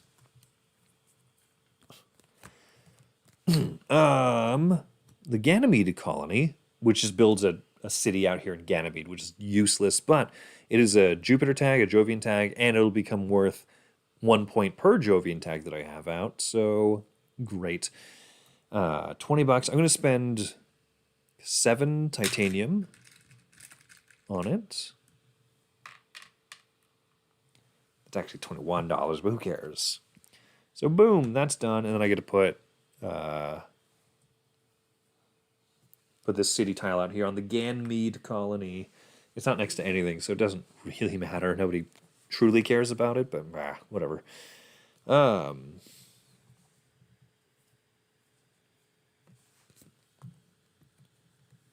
This is 2 points. I have to be the chairman. I don't know. I could probably be the chairman later in the game, but just in case, I'm going to spend the $8 now. Whoop. So I'm putting on a fireworks display. People are happy. That'll be worth 2 points at the end of the game, even though I'm going to turn this over. Yoink. I need to build some oceans. Stat. How much do oceans cost? $18? Yeah, let's do that. So this is 20. That's 20, so I'll get $4 change. Building an ocean for 18. Spending 20, get 2 back. Spend another 20, get 2 back. So I'm building 2 oceans this round. Oceans are right here. So I place this one over here, which gives me 1 plant. So close. And 2 mega credits back for building adjacent to an ocean. And then I'm going to place this one down, which will do the exact same thing. Give me 1 plant. And I get 2 mega credits back. I have so much money just sitting here. What can I do? I could build another ocean. Yeah, that'll probably work, right? If I build another ocean, I have to have $18. So 5, 10, 15, 18. So all of this nonsense.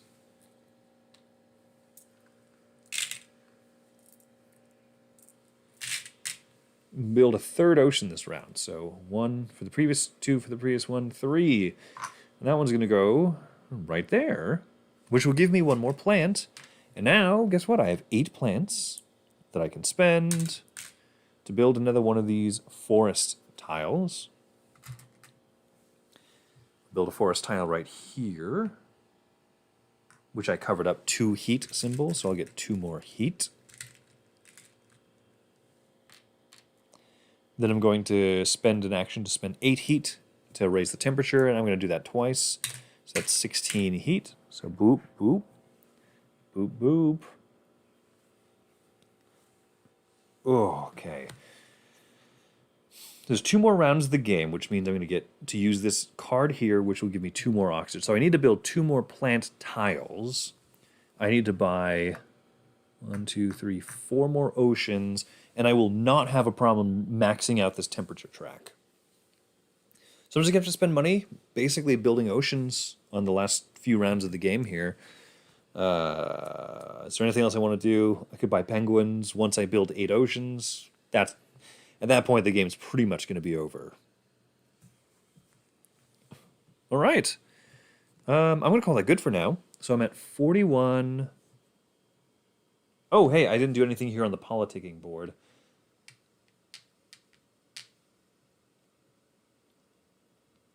I don't think influence is going to matter too much to me henceforth.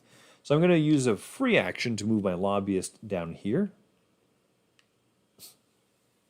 Or my delegate down here so that I have a delegate in the majority party.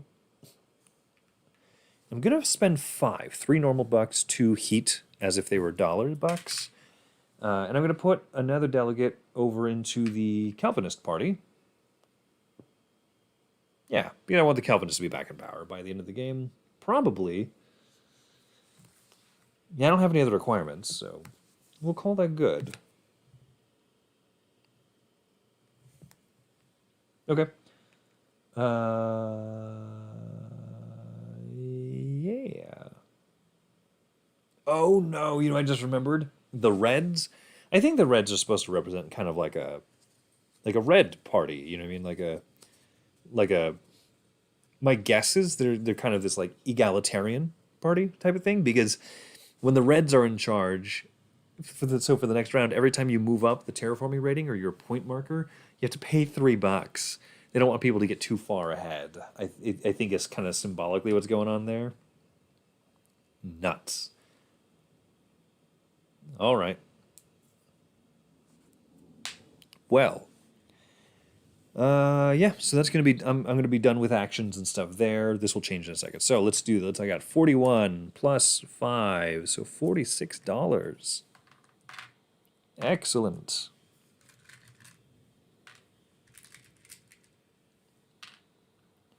$46. I get two more steel. This is ludicrous. I get 5 titanium. My production is so good this game. So good. This moves over, and leftover energy becomes heat. Get 5 energy. Get 16 heat.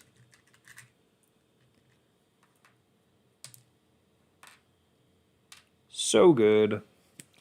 Okay, I spend 8 more heat on this, and it's done. So all my heat and income just becomes money. Glorious. Okay, so I did that. Let's look at 4 more cards for the next round. Anything to give me some oceans, maybe? Haha. That's interesting. That one, you can get more heat if the Calvinists are in power, but it's worth negative victory points at the end of the game. No thanks. Ooh, this one's really fun. Robotics. You get to copy some production thing that you get out of another card. I don't need that. Whoa, look at this. Ooh, wow. If I can build this ecosystem card, it's worth 3 points, but it requires that you have a plant, microbe, and animal symbol on it. And what I lack right now, I have plants and I have microbes, but I do not have animals. But look what I have in hand. I have these penguins that I've been holding on to. I've been thinking about ditching them. But now that this could be worth 3 points, maybe I'll hold on to that. And then wave power. I'd have to have at least 3 oceans built. Move up energy. Fine. Becomes the 11th generation. It's a point. Should I bother with this card? I don't think so. But this one's going to be great. I'm going to build those penguins later once I've got 8 oceans out. So I spent $3. Keep that card. Yes, heaps of energy, as some might say, or heaps of resources. Is it weird, as an Australian, if you hear an American person trying to use some of your phraseology, like Americans we don't use the word heaps very often. So like, oh, look at that, I got heaps of resources over here. Is that unnatural, or is that kind of like an appreciative, like, I see what you're trying to do there? Just curious. There's just I love regional colloquialism type things. So, but I don't ever want to seem like insincere and like a complete jerk. That's like, you're just trying too hard. You're one of those shrimp on the Barbie people. I'm like, no, I know you say prawns. Okay, so production, new cards. Time to do this. So lose a terraforming rating. Boo. The global event happens. I lose 4 terraforming rating, -1 per influence. So thankfully I'm the chair, and I have a second influence from being having a delegate in the majority party. So I only lose 2 instead of 4. I'm not gonna hit 100. That's ridiculous. So change out the government. The old regime moves out. The new one comes in. I don't get that victory point back. I sure would like that, but it wasn't worth becoming the chair. So now the majority party only has 2, and that's the unity party. Not at all. If anything, we realize it's not common until you guys bring it up. It's fair. I remember the first time growing up in Vegas my whole life, the first time someone was like, oh, you Vegas kids with your slang words that you use. I was like, what slang words? I'd say the same thing I've said my whole life. Okay, so the Reds were the dominant party, by the way. So the Reds, their immediate effect is whoever has the fewest victory points, the fewest terraforming rating gets one. In a solo mode, if you have fewer than 20, you get one. Once again, that egalitarian feel to them. I do not have less than 20, so I get nothing from them taking over. And, whoops, now I have to spend $3 every time I get a terraforming rating or a victory point this round. Lame. And now this goes away. Slides over. The scientists get a new delegate. Ooh, 3 scientists means that they're the majority party now. This slides over. Mars first gets another delegate. Okie doke. All right. So that's it. So this is the new tile. All right, it's the 11th generation. It's go time. So if I'm just going to do these basic actions down here, of course, right? So I'm going to get a tardigrade because I want the points at the end of the game. I'm going to also, I'm going to do this action here. I spend 4 energy and get 1 back. And it becomes $8. I'm glad I'm remembering to do this now because I always forget these and forget that that's just free money. I did something wrong. Oh, no. Move down in energy to get $8. Now I spent the 4 energy that I already had to get steel, which I don't need, but I do get an oxygen. Yahoo! Crap, I moved up I have to pay $3. Stupid reds. Ugh. Okay, internet, don't let me forget that. Every time that I move up a parameter this round, I have to pay $3 dang.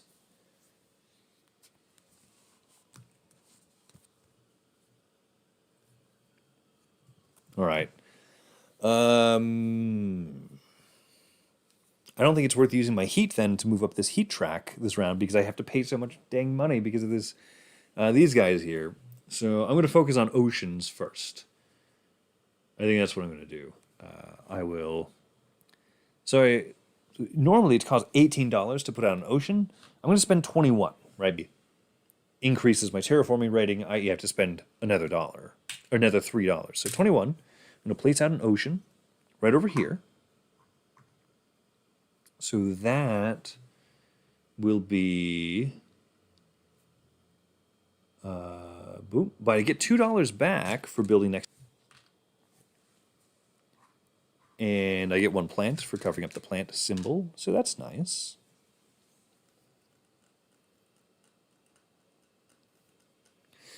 I'm wondering if I'm not regretting not building up here where you get all these bonus plants and everything. That would have been nice.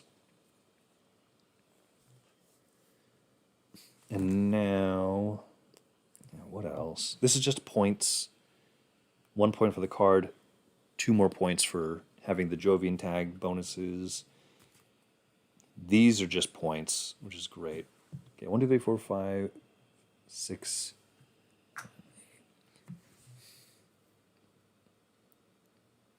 It'd be nice if I could. Could I afford 2 more oceans and this penguins card?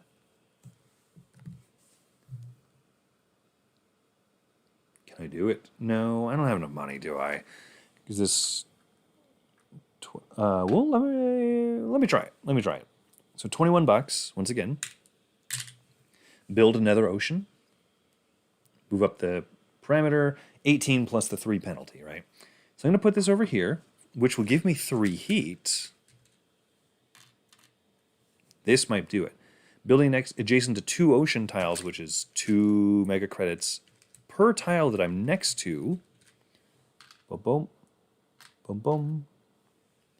So now let me think about this. That's 15, 21, right? So I have to pay that up front. Oh gosh. So I can spend heat as money.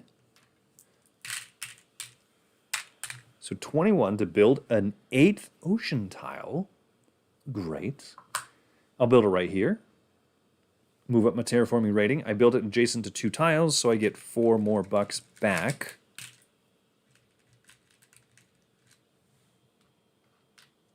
Normally I'd be a little more judicious if I'm spending money or heat, but since I only have 1 step left on heat, I don't really care about it at this point.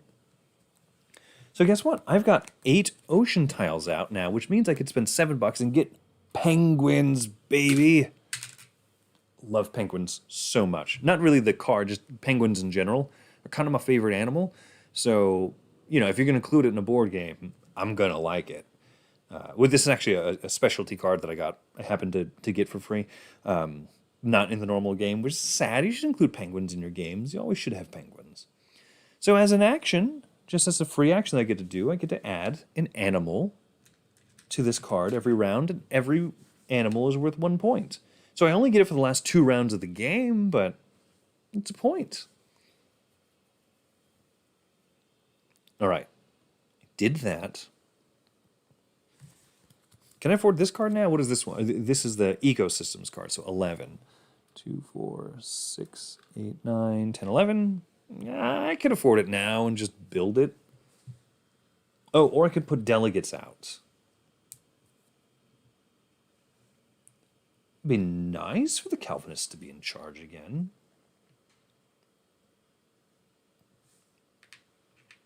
Yeah, it's just an influx of money. Why not? So I'll do that. So they're tied for majority party, but now I'm the majority within the party, so I become the chair, right? Hooray. And then I'm going to spend $5. You can build this card next round, it doesn't really matter. So spend $5 to move another delegate down here into the Calvinists, and now they become the super party. Yeah. Okay. Very good. And I have very little money left, so I'm not going to worry about either of these things. So let's do it. Production phase. Penultimate round, almost done.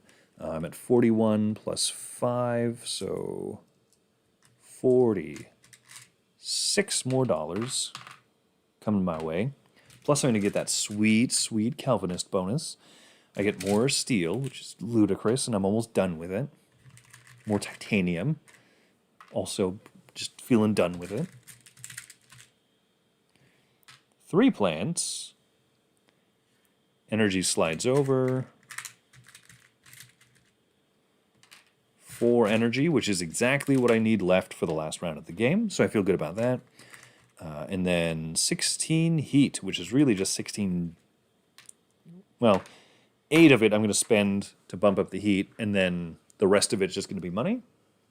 I feel fine and dandy with that. Cards time. 4 cards I get to look at. I could spend $14 just for 2 points. This one I don't meet the requirements of. Yeah, that one's long gone. Satellite doesn't matter. GMO contract, no, it's too late in the game for that. Do I have enough money for all of this? $14 for 2 points.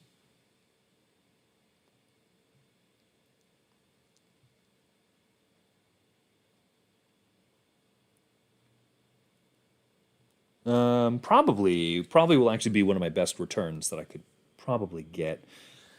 So I'll spend $3 to keep that card. And then ditch these ones. These ones are not worth keeping. I love that choice of spending money to keep cards each round or not.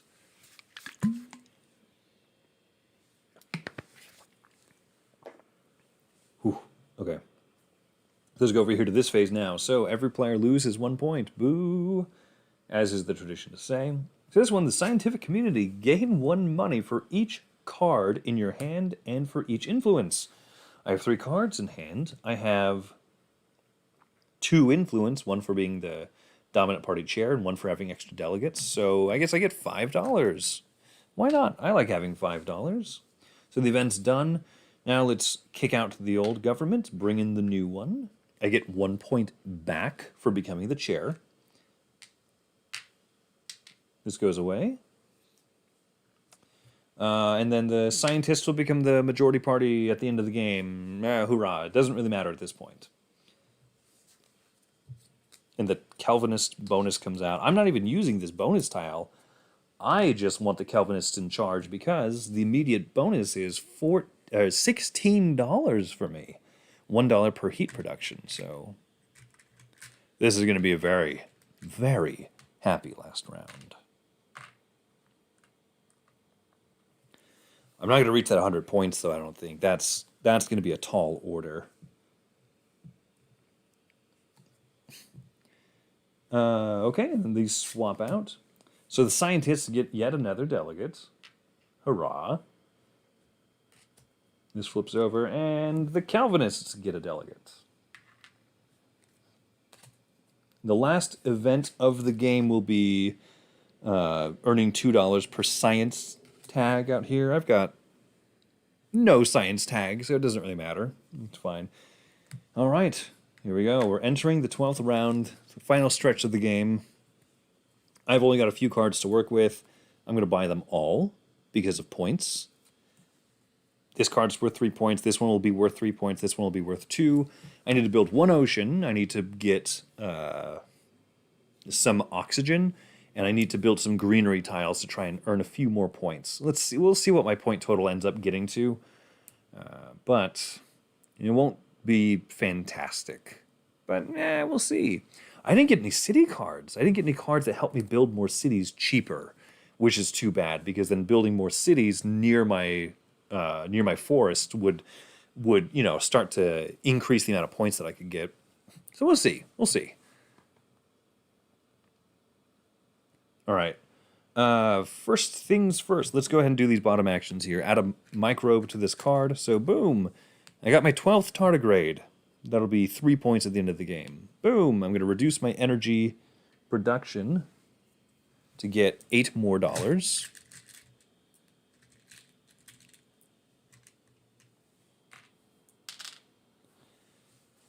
I'm going to spend 4 energy to get a steel, which, by the way, I don't need on any of these cards. But more importantly, to raise the oxygen 1 level. And thank goodness the reds are gone. I did not want the reds in power, because now I don't have to pay that $3 penalty for every terraforming rating that I get. That was terrible. And the last thing, I'm going to add a penguin to this card and be happy. I've got 2 penguins now, not just 1. Oh. I hope they get married. Make lots more penguins. Do it. Do it. All right. Okay. Build an ocean, obviously, is what I need to do. So let's go ahead and spend $18 on that.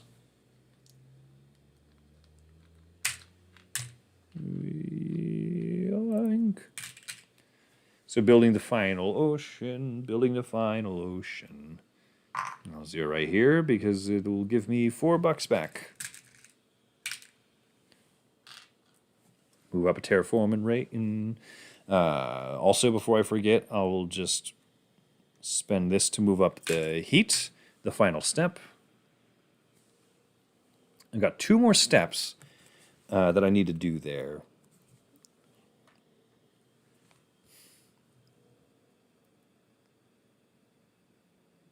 I can't believe I'm 1 plant shy. You still get to do the end of game plant production. Like, you get your plant production and then you can build 1 more greenery tile. So I guess it doesn't matter if I build it now or if I build it later. That'll be fine. How much money do I have to work with? Because if I want to get all of these cards, 11 plus 13 plus 14, 24 plus 14 is $38. Ooh, I don't know if I could afford all these cards because I have to get oxygen up, which means I have to spend 23 plus 23. So that's $46. Ugh.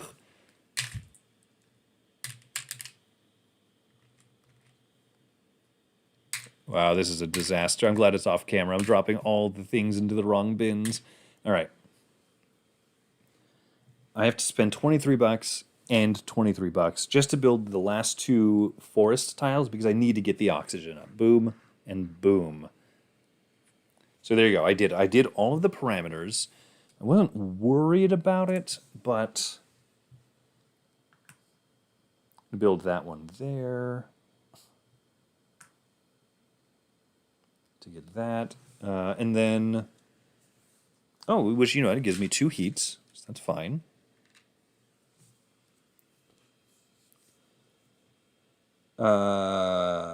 And then I want to build them in such a way that I get more points. So probably the best way to do it would be to build the second one over here so that I can build a city right here. Okay, what's going to be worth more points? If I spend $25 on a city, which will become worth 3 points, or if I spend $11 on 3 points. Yeah. So is there somewhere else I could build this then, knowing that I'm not really concerned about that? I could draw a card. It doesn't really matter. So I might as well draw a card. Maybe I'll get something awesome worth like 7 points. Nah. Oh, I can't build it because I don't have enough science tags, so whatever. The app is legit. My brain is melting. Good. Well, I'm glad you're liking it, Paul. Yeah, the app is good. The app is really good. And it tends to play quicker than this. This is the slowest I've ever played this, but I think it's because I'm just enjoying the company and chatting and also trying to figure out internet issues for a chunk of it, which, was no fun. But, okay, this is what I'm going to do. $11, because I now have animal, microbe, and plant. I'm going to spend $11 for this 3-point card, because that's great. So, boop, $11, I build you. And, oh yeah, I'm glad I definitely did this. I'm going to spend now $13 on this other Jovian tag card, and that's going to give me a lot of points at the end of the game. I didn't need to keep either of the, I didn't need to keep this card, just knowing that I didn't have enough money for it. So, you know what? That's going to mark the end of the game there. Cool. Maggie, I'm glad Paul's recommendation's good enough for you to get it. It's a neat app. It's quite good. I still like playing this one solo, like physically, but also it's nice to just have it on the app and be like, I'm gonna sit in the recliner, and pull it up. But this is a joy. Let's see what score I get to. So I can do end of game production. I'm not going to pull out all my money and all that other stuff. What does happen though is I do get plants, and now that I have 8 plants, I'm going to turn them in for yet another greenery tile. Another forest. I'm going to build it over here and turn it into a stupid, useless steel. Can't believe these cards that I drew need a no steel and titanium. If these hadn't cost like just regular money, I could have built way more cards with this, but that's the way that it goes sometimes. All right, so I hit oxygen and oceans and temperature all within the 12 rounds. I don't think this... okay, so yeah, I do lose the 1 terraforming rating, which is too bad.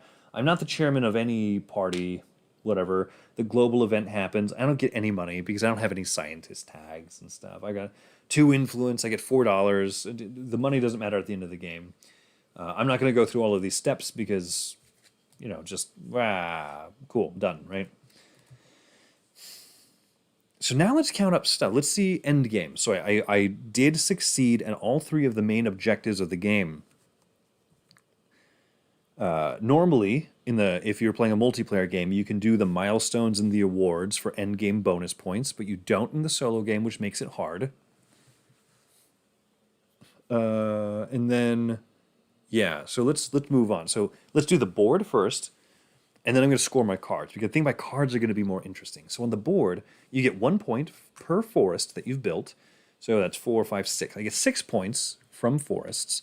And my city is worth 1 point per forest adjacent to it. So that's another 4 points.